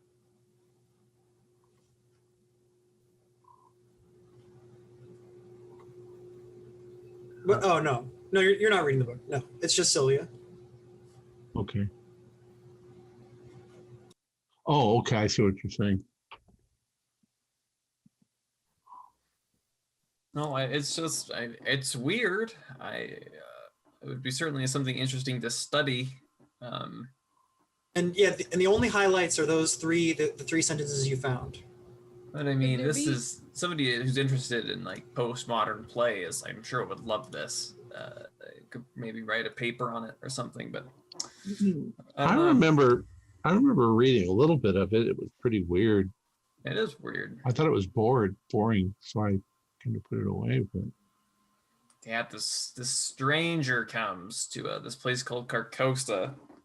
They hold a masquerade ball, and the stranger, they all take off their mask at the end, but the stranger can't, because they weren't really wearing a mask. Their mask was their face. So is this is it set in Spain or something? Carcosa sounds like Carcosa is Spain. Spanish-esque, I suppose. I don't know. But the place, I mean, where it says it's somewhere, it's almost science fiction. It's set somewhere else. It's not Earth. Sophie, are you doing okay over there? And she's sort of, just hanging out, sipping on some of the bourbon with Bob. Right. She's sort of, she's a little shaky. She's a little out of it. She's, yeah, I'm fine. I'm just trying to make sense of all this. I mean, I don't know if that silly book's going to help you at all. I mean, it's just a book. I don't know. It doesn't look. It wasn't the book I was mostly interested in. I was trying to see if Ron had left any other notes, but just these highlighted passages. Nothing in there to kill yourself over, huh? As you all look at the highlighted passages, what you can all give me an idea, or if you have an art roll, you can give me a art roll. This would need to be physical art of some kind, but it could be any physical art. The green and the blue, I mean, together those make yellow. What if we overlap those sections and we tear this page out? I passed my art roll. I don't think green and blue make yellow. I think So yellow and blue blue and make yellow green. make green. Da, da, da. So Bob, as they start talking about colors, Mr. George Bob Ross, you know your way around colors. Oh yeah. And you know that it's funny that they're laid out like this because the way that the spectral pattern of colors goes is that it goes yellow, green, blue. Mm-hmm. Yeah. Triad. That's the It's order. a triad of colors. Right. It could also work the other way, but because you can reverse the color spectrum. True. Oh wait, so I'll need to open up way my the handout. make unto remain. So if we do it backwards, Well, doesn't it usually, isn't it laid out red, orange, yellow, green, blue? Yeah, purple? like the rainbow. Roy G. Biv. Remember? And did anybody get a hard on the idea roll by chance? idea roll. Yeah, so you can also do an idea roll. Oh, 05. That's an extreme success. Okay. As you're looking at this too, it's starting to, you're starting to get, you're starting to sort of read it, and you're starting to think that like I said, the symbol on his chest, they did have those yellow maggots filling it. And what you've read, what he stole is Casilda's song. So it seems like these are the instructions that he followed, or whatever he did. It seems like this is like he was doing whatever this is like. These are his instructions to himself, is what you've sort of discovered. Yeah. None. I mean, if these were instructions and he did this, I mean, the final passage is "None shall remain to unmake the way." That doesn't think it was bode just well unless their mentally way ill. back through it. That doesn't make any sense. Yeah. I feel like I'm talking nonsense. Can I do an occult roll? Because I guess my other character had some occult. You can do a Cthulhu Mythos roll, Derek. I don't have any. What? Do you? You can give me a roll though. You might have a couple points. Got a 26. No, you definitely don't have 26 in Cthulhu Mythos, unfortunately. Not a cult roll. Do I have a cult? Through death, the doorway is open. Derek does not have a cult. Doorways have got to be. It's a doorway. That would imply travel in both directions, wouldn't it? Yeah. The stage where the poetry was being Some read. people say death is a doorway. He did kill himself. So if we're talking if we accept just for a moment that this is all true, if we did it in reverse. Yeah, that's what I was. That's back? what I was thinking. Right, because the colors are weird. Because you could do the colors in either order, right? The yellow Right. Yeah. sign is the door. So Because as long as you go yellow, green, blue, or blue, green, yellow, it follows the spectral pattern of colors. Mm-hmm. And which order did he follow? He went yellow, green, blue. He went yellow, green, blue. none shall remain to unmake the way. Through death, the doorway is opened. The chant is the key. The yellow sign is the door. Through the song, the way is made ready. That's it backwards. Not backwards. Right. Right. But I mean, death. I don't. That's not an acceptable. We're not going to do that unless you count poor Nick. And Well, we do. Oh, Nick, don't worry about Nick. the stage. Look, if this has something to do, if we need these components, then we need the yellow sign or whatever. So, Bob, do you got any paint on you by chance? Oh yeah. I got my whole satchel I brought. You got yellow paint? Oh, of course, yeah. I mean, most of my nice skies Here, have try, little yellow. Chad- try Cadmium yellow. painting this on the stage. This sign on the back of this book. Okay, yeah. Okay, so yeah, you're gonna go ahead and try to paint the sign on the back cover on the stage. Yep, in yellow. Okay, cool. Why don't you go ahead and give me a sanity roll, George Bob? Pass. Pass. Okay. So you struggle a little bit, but by using the book, the back of the book, as a copy, you are able to sort of get that in there. And in fact, Elvira walks up and she says, I recorded his I recorded what he did. I was looking through and I was able to find it, and she shows you the disgusting picture of Ron, and you're able to sort of compare it to that, and you're able to sort of get the, use the book and the picture from her phone, and you are able to make this strange, triangle with the circles and the little, sort of strange fire, more triangles and these strange symbols that appear to move like in your head when you look away from them. I never liked abstract art. Did you take a video of this, Elvira? Did you take a video of the whole thing? Yeah, I mean, I took a video of the whole poetry slam. Can I see it? Were you Sure filming when this happened? Yeah, and she shows you, and indeed it catches up until the point where the body explodes, and then that's when that's when it ends. Well, looking at it now, does anything else stand out other than what we saw when it happened live? No, I mean, it does seem to line up that he spoke something to himself, and he spoke part of Casilda's song, and he had this strange symbol on his chest, and then he shot himself, but he didn't fall. Instead, all this stuff happened. And so you are able to do so, and there is now this strange sign, all giving you eerie vibes, but it is in the floor of the stage. What the hell was he thinking? Well, I mean, Sylvia, we got this painted on here. Should we say what he said? About the death component. I mean, who's?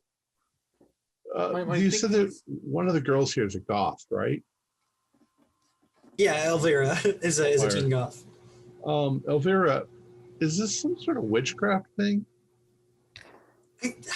How should I know? No, not that I'm.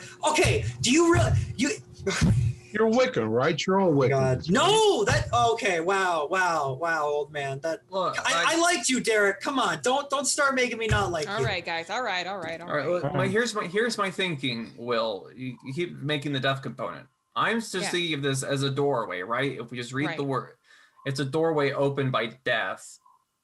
Wherever this is now, whatever Ron did opened the doorway here, right? I'm thinking that his death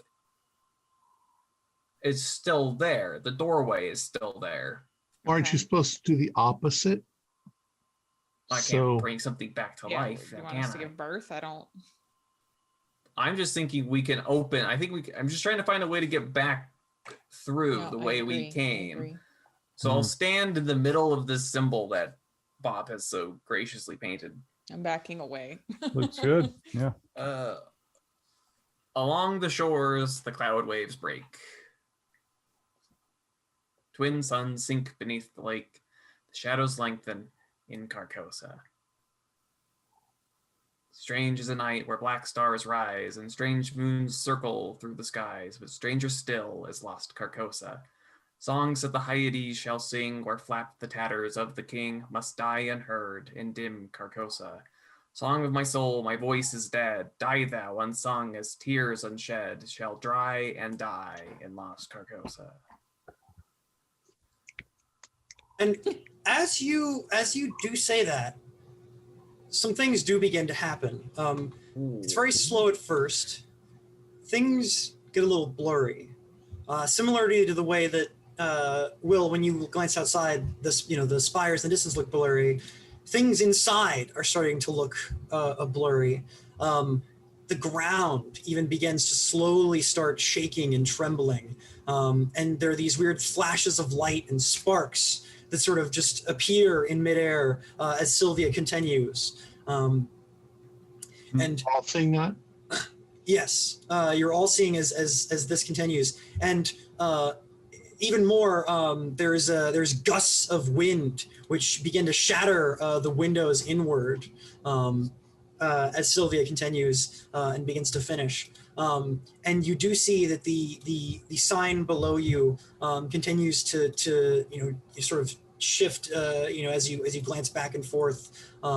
It's hard to tell if it's moving or if it's just your eyes playing a trick on you, or you can't quite remember it till you're looking right back at it. And you do notice that the others are looking a little unsettled, especially Sylvia. And you do see that the mist from the broken windows is starting to fill the room more now, sort of through these broken windows. And Sylvia is looking very, very unsettled.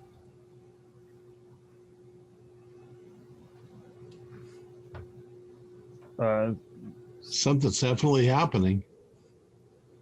And the ground continues to shake, almost in like the moment right before a volcano is about to erupt, but it just doesn't. And so the ground continues to shake around you, and you all stand there rather tensely.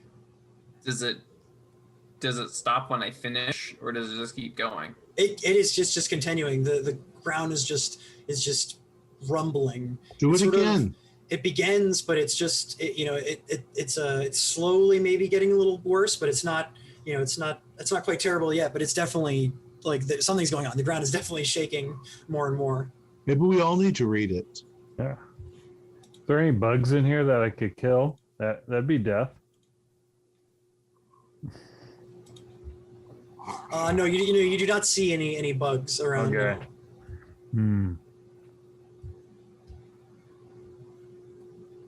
Here, Sylvia, hand it to me. Let me read it.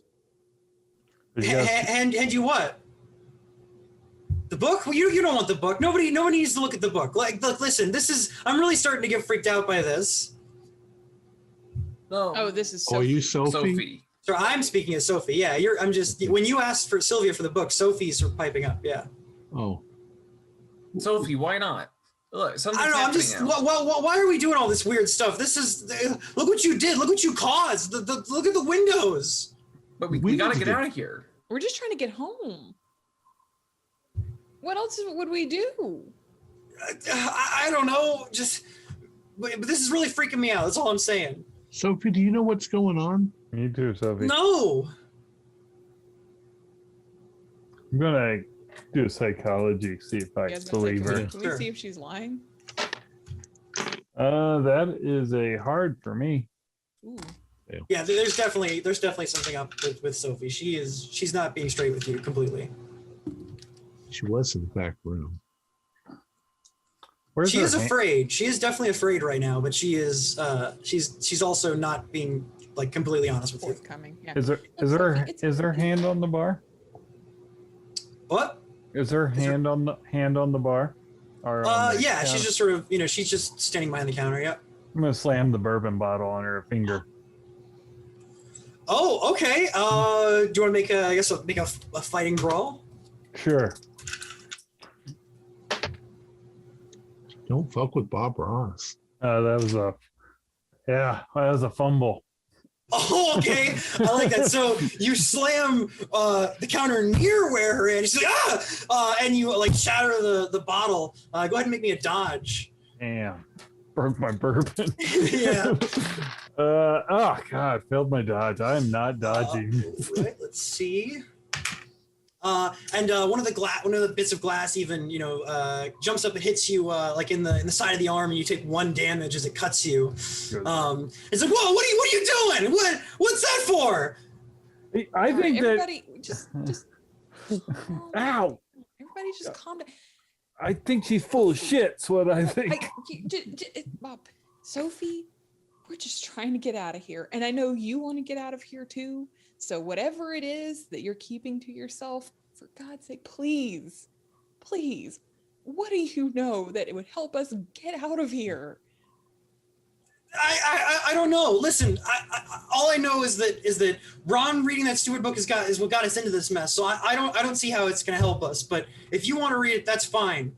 But I don't like this one bit. And she just sort of huffs and puffs behind the counter. I step up and I ask Sylvia, can I have the book? Let me see if we all have to do it. Something's definitely happening. So if she steps aside, I'll step into the onto the sign and read the same thing she read. And I mean, this, the same thing is still happening. This is the mist is Getting still worse. leaking in through the broken windows, and the ground's still shaking. It doesn't appear to get any worse. It's still just as bad as it was. Like I said, it's almost like the bottle is fizzing, but there's a stopper in the bottle. Like nothing's happening yet. Like a volcano about to explode. Something has to happen. Since I'm cut with the glass, I'm going to take some of that blood and put it in the yellow sign. Okay. Part Probably of the burn. yellow sign is now orange, but no big difference other than that. Hey. We're missing a component. Part of the component was death. I don't know how we would do the opposite of death. It's not like we can. I'm not sure it's the opposite. I didn't do the opposite of the thing. It's just death. I mean, if the doorway is there, we need to open it. And if opening it is... We're not crazy. We're not going to kill anyone. No. Why would we do that? Is there... Sophie, does this place have any, had mice troubles? You have a cat? I hate to ask. Once, but we just put traps in the attic. The attic? Yeah, there's another storage space in the attic. Oh, let's go look. Shit, let's go to the attic. Maybe we'll find a mouse or something. All right. And she leads you back, and in the back storage closet there is a one of those like hatches you'd find in a garage that leads up to an attic. Mm-hmm. No, And she pulls it down, Yeah. and there's the sort of the rickety steps that lead up. She's just I mean, it's just an old attic. Does it look misty? The mist has not gotten to the attic, I suppose, because it's still sort of filling it's now up to your knees more.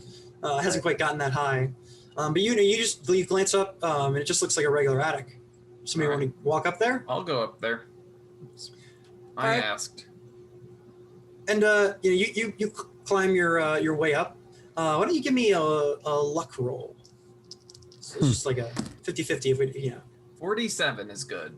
All right, and so it's kind of rickety, but it holds. And you walk up, and you glance up there, and it seems to be just a regular old dusty attic. There's some old boxes that look like they haven't opened in years. Maybe some stuff even from when this maybe was a home before it was turned into a coffee shop.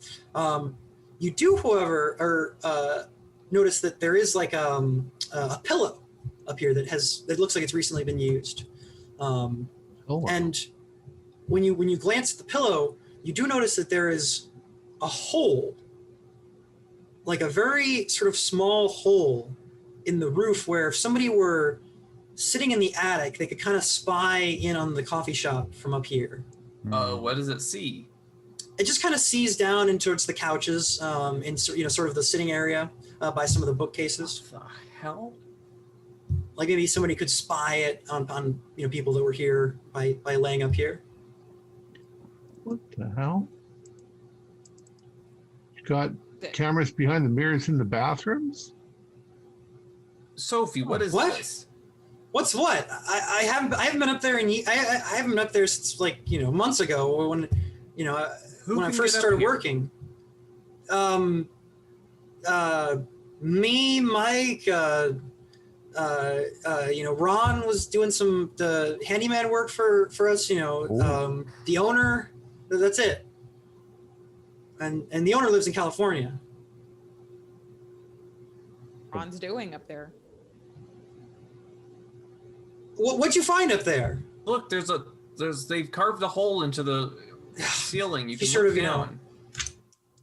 She grumbles, and she sort of makes her way up, and she looks over and what the. I've never seen that before. Like I said, I haven't been up here. What you're saying? You're saying that somebody was made the hole? You're saying Ron made the hole? I'm not. I don't know who made the hole, but somebody's been watching people from up here. I don't know. I don't have anything to do with this, but this is not something I know about. I'm on and you can tell. psychology. Yeah, go ahead. 25 is a hard success. Okay, that doesn't seem like a lie. She actually doesn't know. what's up with the attic, but she definitely is acting weird. That's still evident, but she's telling the truth about the attic. That at least there's that. Just listen, if Ron was spying on people, it definitely wasn't on my watch. I mean, What do you have going on here when you don't have poetry jams? I mean, it's just a regular old coffee shop. We do music events sometimes. Arts and craft type stuff. Drink and draws. There's just a couple. There's only Zoe quit. A couple weeks ago, so like I'm still trying to find a replacement to train. It's been quiet around here lately. That's I don't know. What else is up here in the attic? Like I said, there's just some old boxes. Some stuff looks like it hasn't been open in years. It does look like somebody's been living up there. Well, it looks like there was at least a pillow, like somebody could sleep there, or they were laying there for a long period of time. More like somebody's been laying up there on the floor peeking. But what are they peeking at? People drinking coffee? Big fucking deal. Yeah, drinking coffee, reading poetry books, talking about poetry. Yeah, that's all that they would get from up here. Very, very strange. Why'd Zoe quit? Oh, she's going to college. Oh, okay. The old MU. Oh, Missouri. Where is everybody else? Where's Mike? Where are the couples? Who grabbed the bag, put all of our stuff in it, and walked out the back door?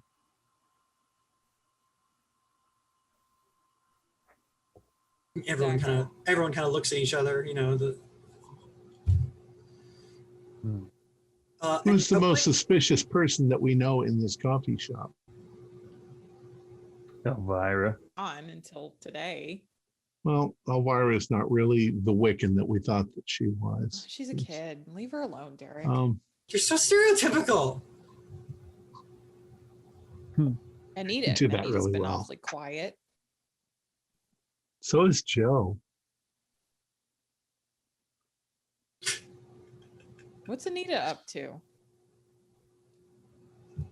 I mean, Anita's just been sort of, following everyone around. She doesn't know what. Right. Listen. This is really. Apparently somebody could have been peeping on us while we were drinking our coffee and talking about poetry. This is the worst day I've ever had. Yeah. I've got to be dreaming, or I'm crazy, and I'm in a loony bin, and I'm hoping that that's the truth at this point. Couches. I mean, people get off on weird shit, but that's not even erotic. Pretty It's bland. just watch that on TV. Joe, do you have any ideas what we should do? No, my head hurts. Well, the ritual's doing something, but we don't. It's Missing kind of something. Through the song, the way is made ready, so it's ready for the piece that we're missing. All right. And has that stopped? Has the vibration stopped? No, it's sort of, you're almost kind of getting used to it. It's just sort of settled to a manageable rumbling at this point. Like I said, it's continuing as if something is ready to go, but nothing's happened yet. We didn't see any mice. Yeah, and as you all continue and argue, why don't you all give me sanity rolls just to see if something happens. 41 is a Fine. pass. That's Fail. a fail. Fail on Passed my- every one of them. You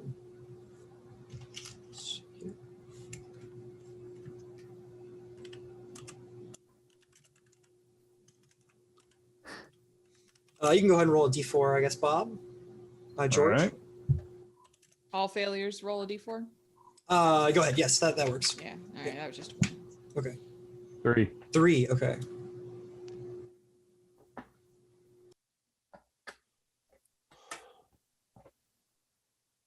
Mm. So, did Sylvia do the song or the chant standing on the sign? The song, Casilda's song. Yeah, it seems to be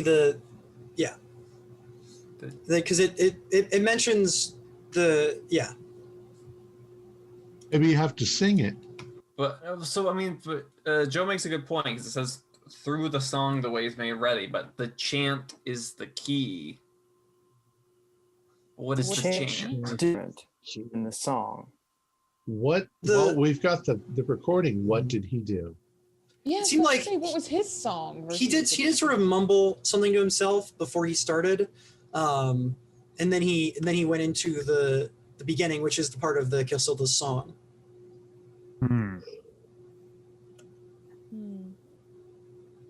Chant. What is chant? Because he had the yellow sign carved on his body already. Sophia, how well did you know Ron? I mean, he came, a few months back, started coming to the poetry slams.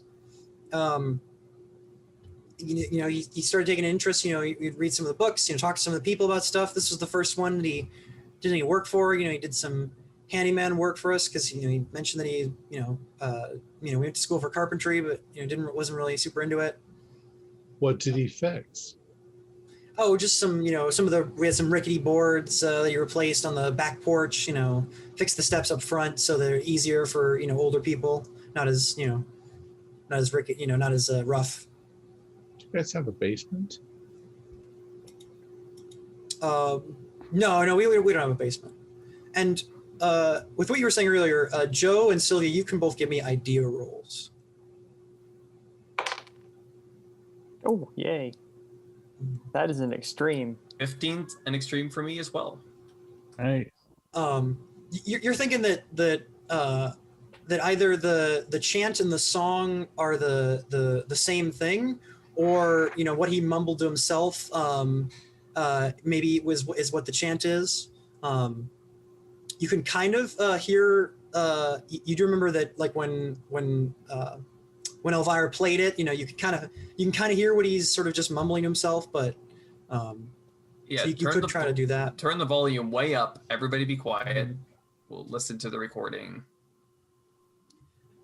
It does just sort of sound like some incoherent mumbling, but it is kind of like it does sound a little like a chant, perhaps. You can't quite make out the words because it doesn't really sound like words. It kind of sounds like gobbledygook, but you are able to hear it enough that you could try to replicate it. I will try to replicate it. Back to the stage. The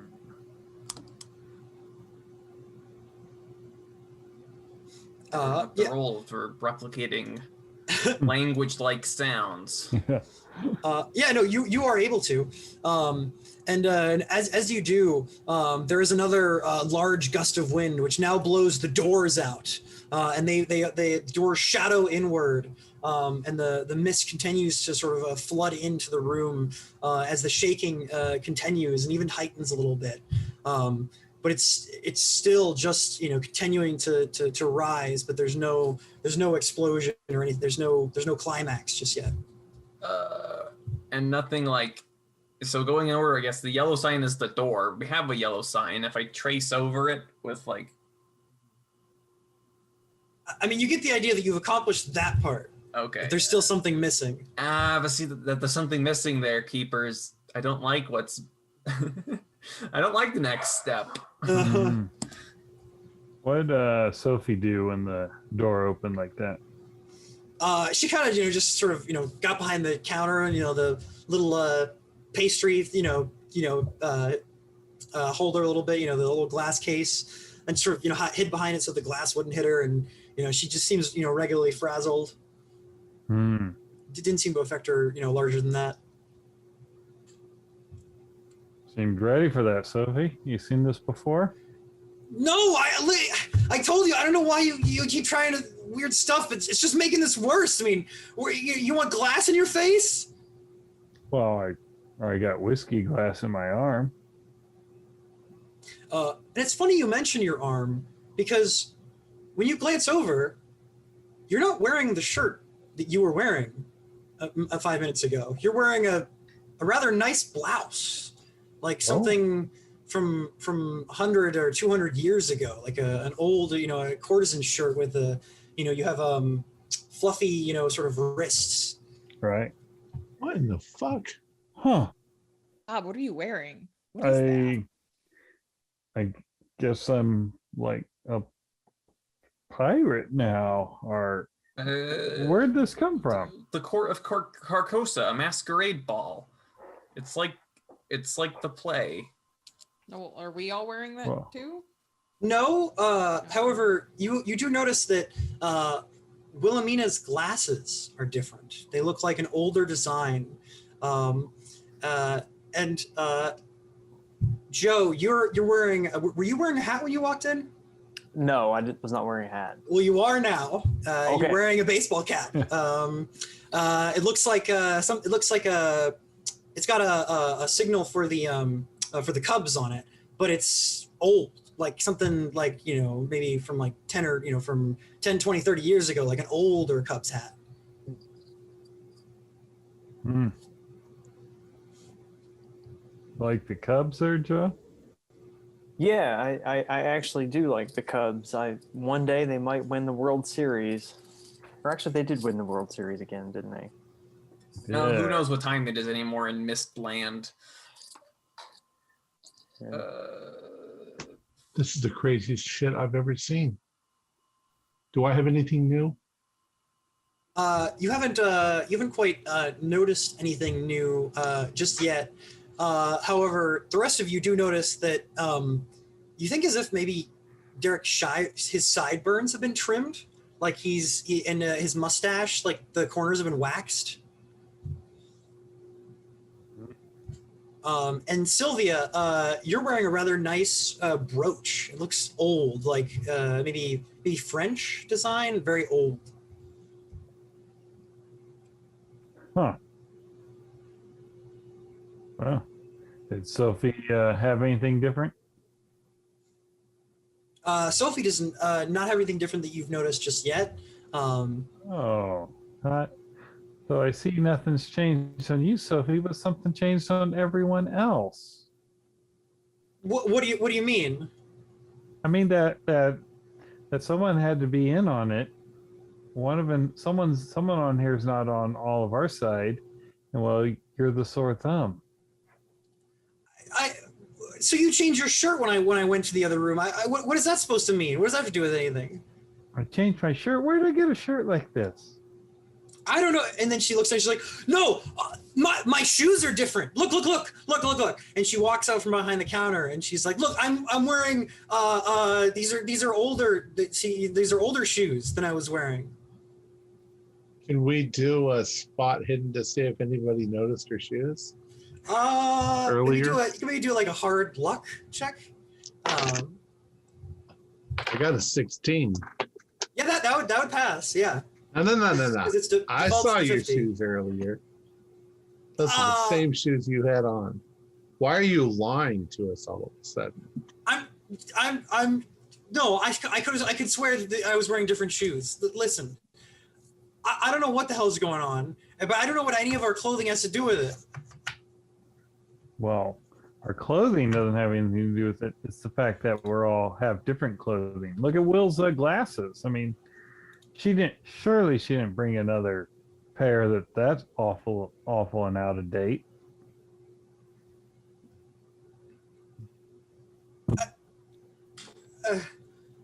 And she just kind of, stumbles and looks at you, like she's scared and afraid. Look, I don't know what's going on any more than you all do. All right, I don't like this. All right, this isn't what I wanted. All right, this isn't what obviously. Okay, this isn't what any of us wanted. Oh, what do you mean you wanted? What do you mean you wanted? Obviously, none of us wanted to be here like this, right? No. What you said before. You said what you wanted first. What is going on? Nothing is. Oh my god. What is? And she sort of, she goes over and she's like, maybe our supplier did put something in these muffins, and she, starts, messing with the muffins. And you do see also that Anita and Elvira are also, unsettled, but they're not acting as weird as she is, but they're also they're unsettled. it is worth mentioning that you do notice that Anita's pants seem to be different. She's now wearing an ornate skirt, a fancy skirt, and Elvira is wearing different earrings. See, We're all changing somehow. everyone but you. Are you a witch? What? Of course, witches aren't real. What is it? What is this? One of the books on the shelf? Something weird is going on, and we want to know what it is. Listen, You woke up before I everybody mean, else. the whole place is shaking. yeah, and that because of what you all did. I didn't do any of that. Okay, you're the reason the place is shaking. You're the reason there's the doors and the windows are all blown in. I didn't do any of that. No, but what did you do? Why weren't you out front with the rest of us during? I told the you, I sign? woke up in the back room and I was scared. Sophie. This book, this stupid book you keep talking about that drove Ron to do whatever it did and keeps doing stuff, it's in your damn coffee shop. Well, why is that? I don't own the place. I just work. I'm just a barista. I'm just trying to save up money so that I can, go to school or something. And she kind of looks back and forth, and you kind of get that she's sort of trying to string you along or stall or something, because she's just not giving you anything at this point. Sophie, can you open this door? What door? The one that we're trying to open. The doors are broken, and she says, pointing at the broken glass doors. Not those doors, not physical doors. The metaphysical, ethereal doors that we're trying to open to get ourselves back. Do you have the ability to do that? Are you psychic? What? Oh my! Oh, gee, you're not. What are we gonna? What? You should go hire one of those people from Whispering Pines if you want a psychic. I don't know anything about that. And she's like, come on. And she's like, Anita, Elvira, come on, we're friends. Back me up here. But you see that the two of them, they don't want to hear it. They're sort of grabbing at their heads, like, their headache is getting worse. Sophie. Anita's in one corner, and Elvira's, kind of by the counter, sort of, against the stool. If you have a hand in this, Nick has died from it. Ron has died from it. Somebody needs to pay. And if death is the way to get this door open, you're not looking so good for drawing straws. You think She's it's going to come to that? Drawing straws? Are you serious? And it's at that moment that you all hear Elvira and Anita scream. They scream as their heads are in pain. Ah! And can everybody put their dex order in the chat for me? Dex.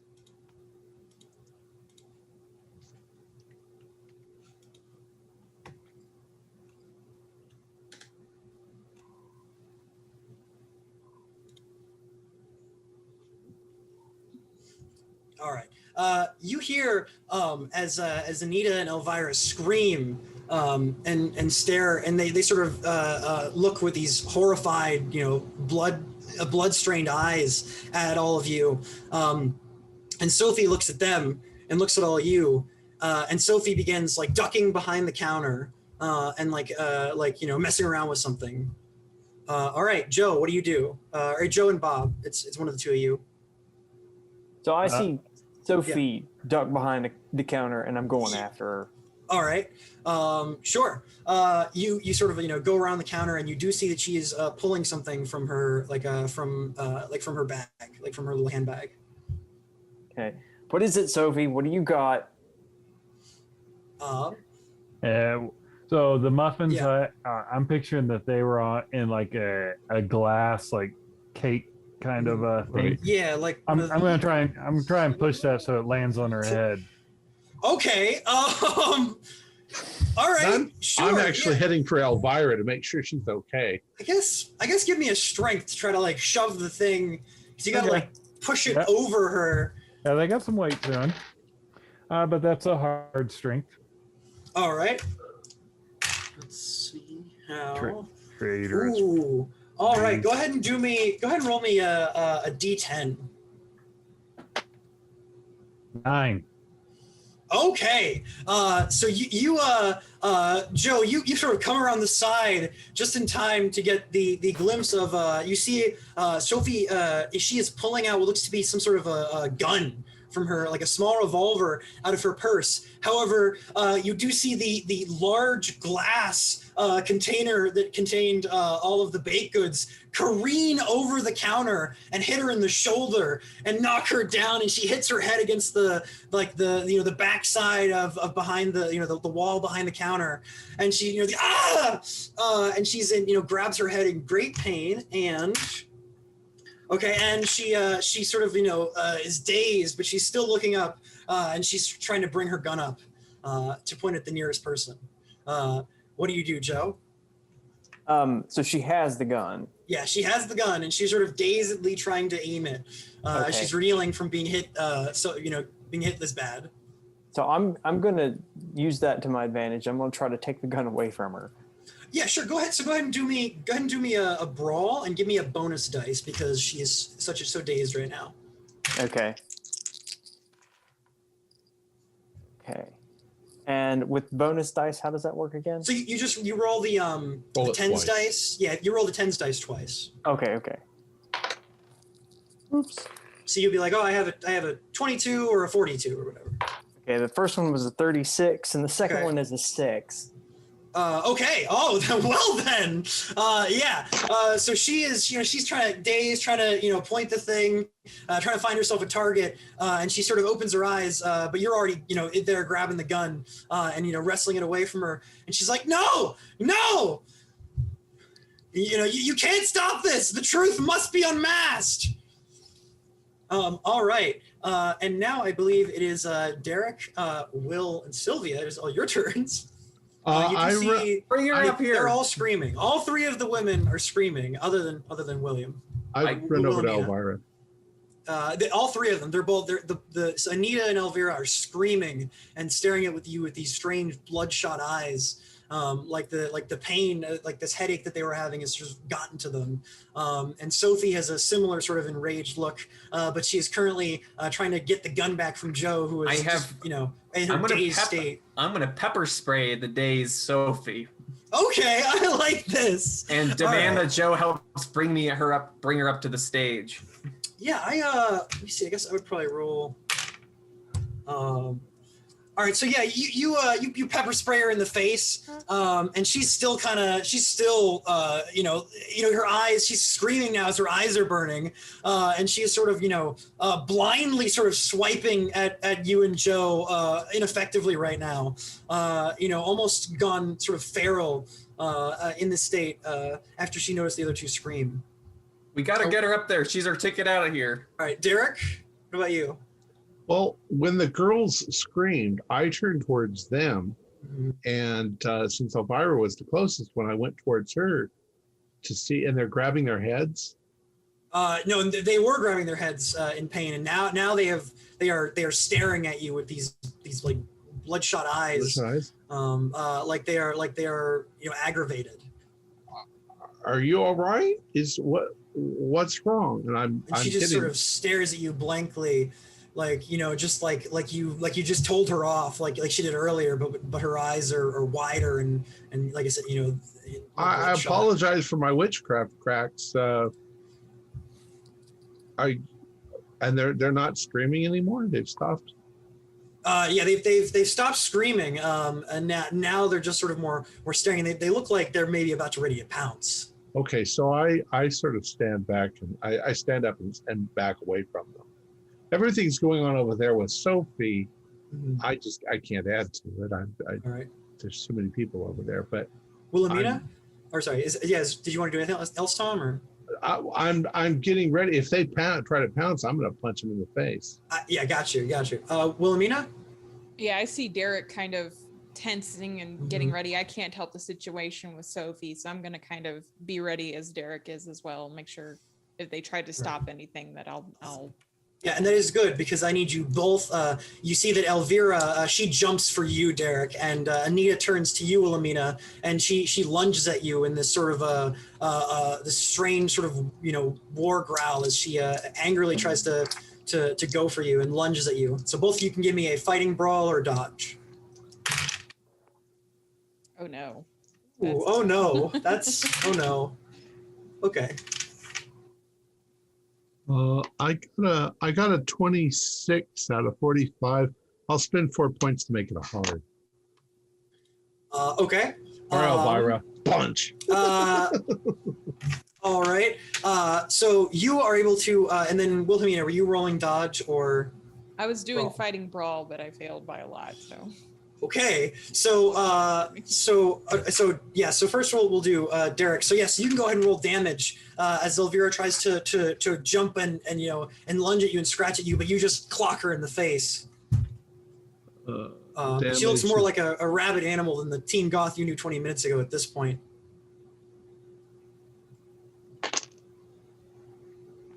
Okay, I got 4 points of damage. All right.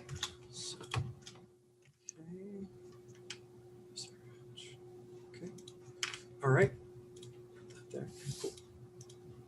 All right, and then unfortunately, Wilhelmina, Anita does succeed in hitting you, and so she claws, she lunges at you and claws at you with her fingernails. For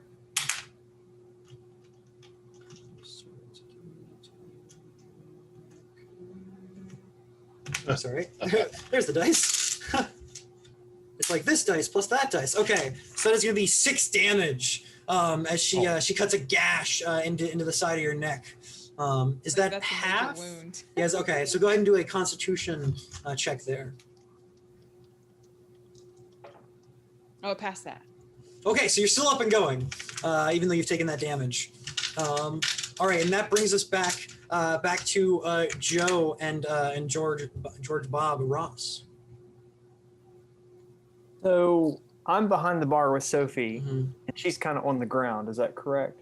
That is correct. I'm sorry. Actually, she's currently trying to blindly swipe at you, but she's coming nowhere near close to hitting you. She's just like angrily, no, you can't stop it. It's too late.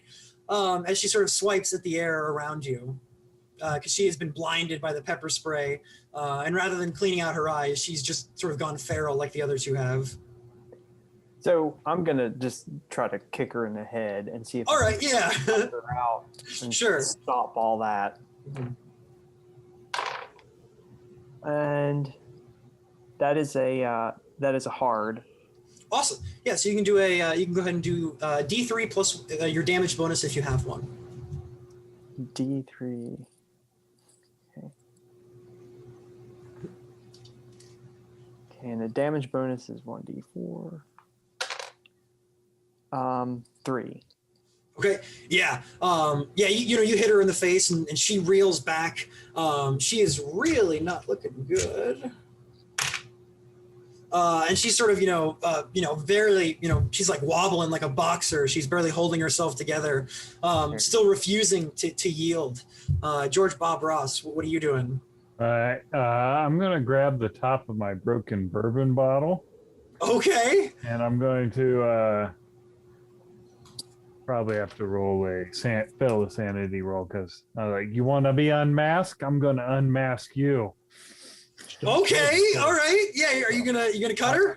Well, I'm gonna have to fail a sanity roll. That's a pretty extreme. Okay. And I did fail a sanity roll. There you go. Yeah, all right. Okay. So cutting along there, like. All right. Yeah, and you go ahead and do Joe. I'm gonna need you to also give me a sanity roll as you watch this wonderful painter George Bob Ross make a painting out of her face. I passed that. Just gonna peel it off. All right. Hey, she was asking for it, right? Right. And actually, why don't you give me an art roll? Give me an art roll, Bob. Oh yeah, I got good art. Hey, that is an extreme with art. with the elegance of a painter, you do cut a perfect smile into her face, and she begins to bleed. And she, at first, she is, just sort of that, that she's refusing to yield. But then she sort of realizes when she, looks, when she realizes what's going on, and she looks, and her eyes turn horrified as she realizes what you've done. And then she falls to the ground, and you see the light fade out of her eyes. Let her bleed out. Let her bleed out on the symbol. Bleed Don't out on let the her stage. bleed. Yeah. Let her bleed. Now we'll have to kill somebody else. And as you do, as everyone begins to yell, the rumbling continues, and it gets worse. In fact, you do see that mist is rising even more further, and the ground is shaking even worse, almost like a full earthquake at this point. And you see the broken front doors fly open, like a burst of wind had pushed them open, and a strange hunchbacked figure. Like the Hunchback of Notre Dame, this strange, man, he hobbles inside, and he, gets into the room, and he screams in some strange language that none of you understand, like,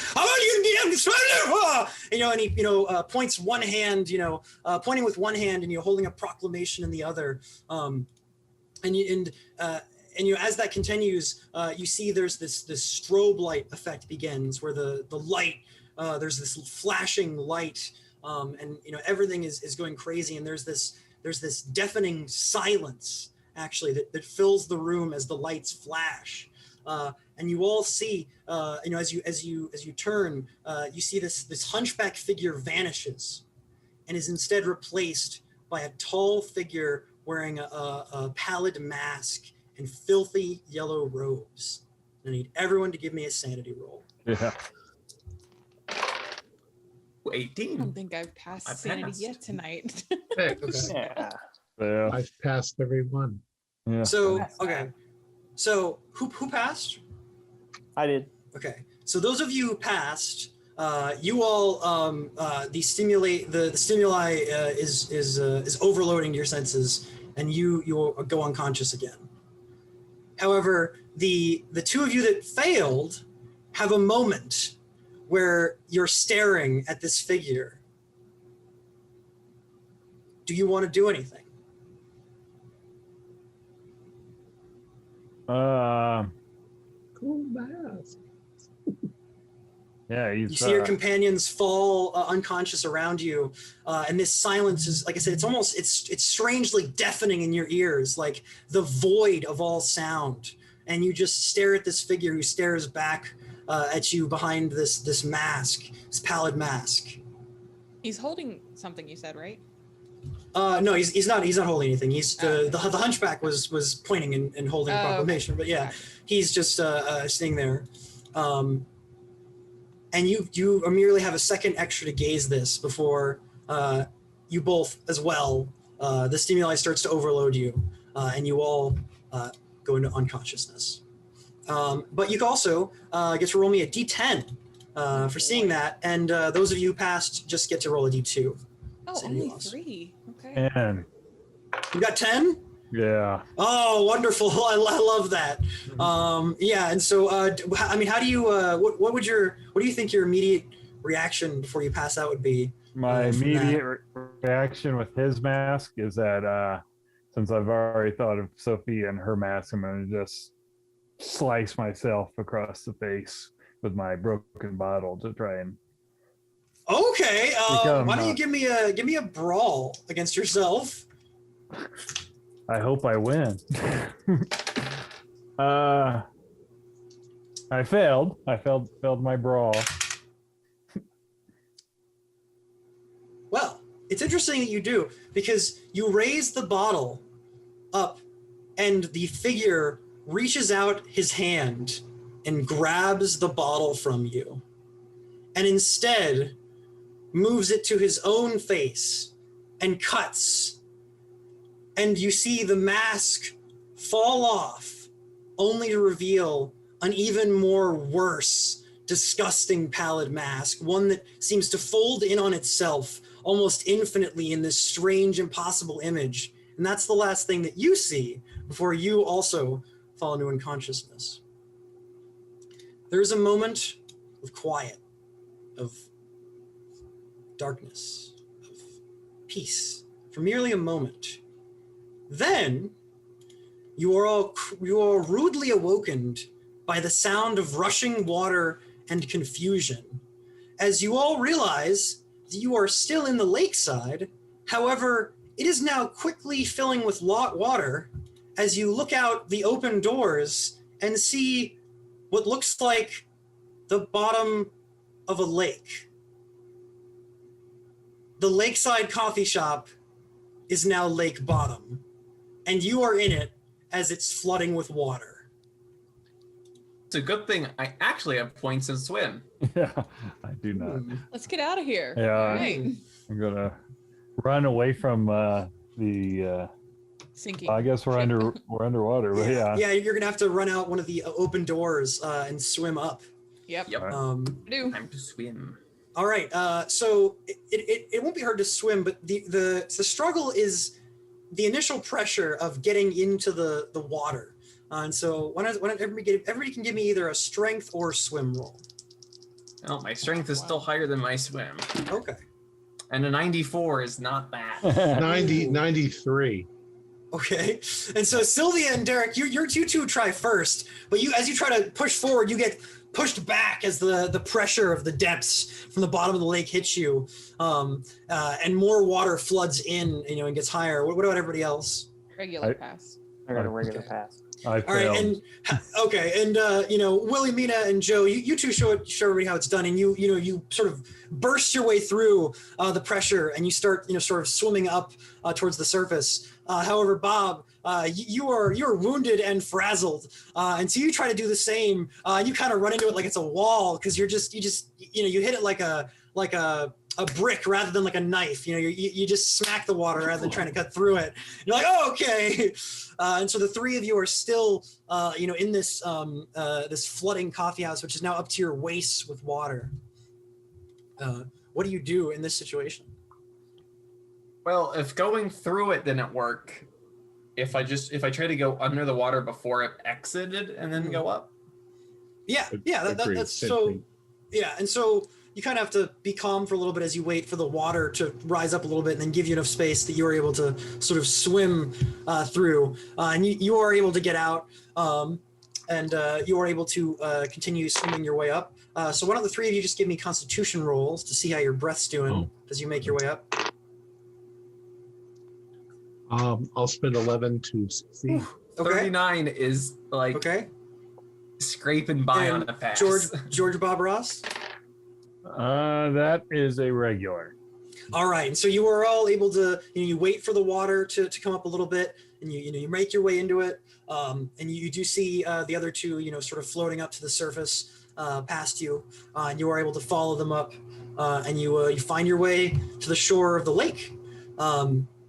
It's nighttime, and you see that the coffee house is gone. It's Down there. yeah, where the lakeside once stood is now nothing but a stand of ancient trees. The hell? It's almost like the lakeside was never there. Like there's never been a building placed where that building was. Any cars? However, your cars are not there either, unfortunately, as there's no parking lot. There's no building. However, someone could try to give me a luck roll to see if their phone made it through, if their clothing saved it at all, or if it is completely shot from the water. I got an 09. All right, that's enough. Your phone is definitely malfunctioning, but you are able to get it at least to click on, and you're getting a signal, and your global satellite turns on, and the date pops up. It's 8 o'clock. It's 8:15 October 24th, October 24th, same day you left, but the year is 2031. 2031. The water damage. Yeah, but the building's missing. Do those trees look like they're about 20 years old or 10 years old?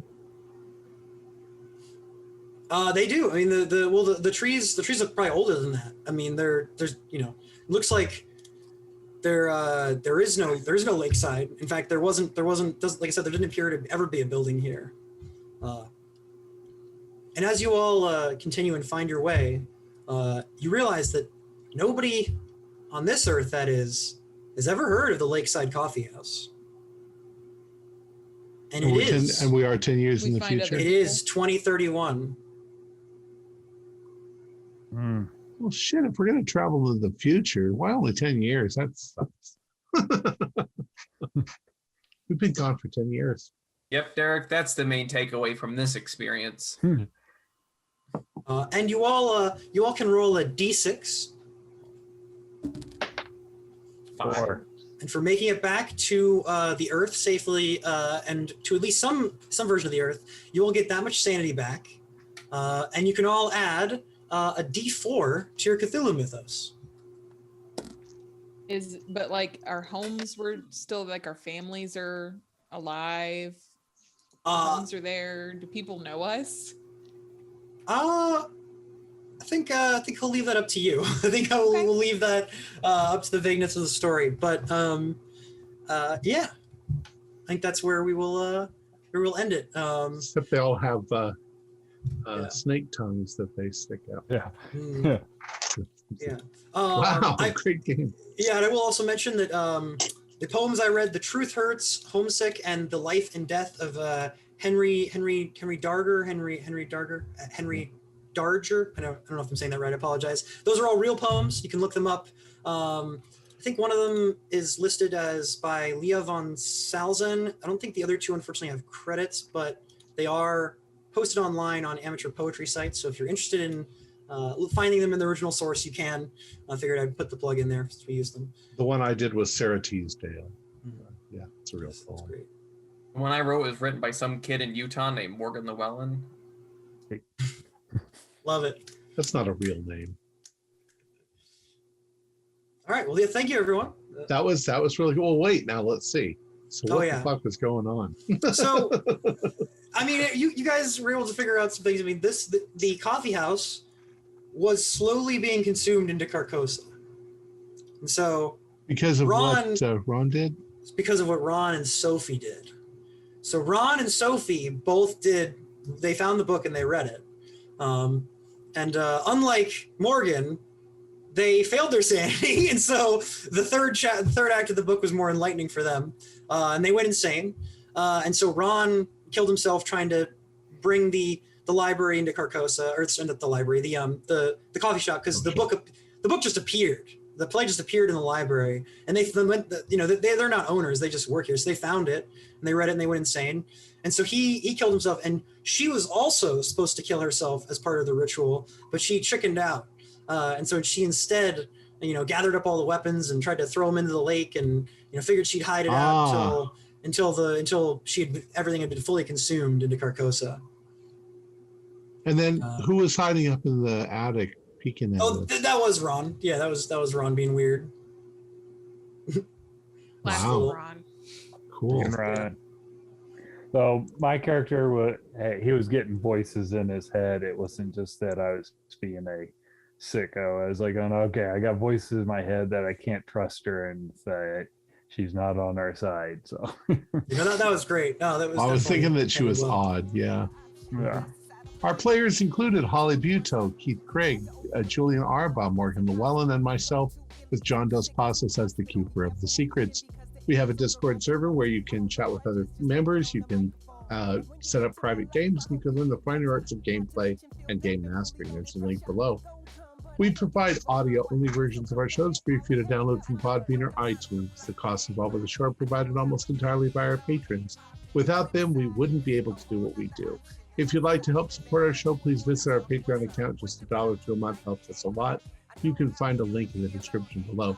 Like, share, and subscribe to our channel and punch the bell icon for updates on our latest shows. And leave us some comments. We enjoy reading them and answering any questions you might have. This is Tom Rayleigh, together with all the members of our gaming club, inviting you to journey with us once again into the darkness for another adventure into the universe of H.P. Lovecraft and the Call of Cthulhu role-playing game. Until next time, good luck and good gaming. And that's the side I'm living on. Doing more than talking. What's up? I'm so confident, all of heaven got my back. I'm so confident, all of heaven got my back. Not to mention filled up and fully loaded pressure. I'm so confident, all of heaven got my back.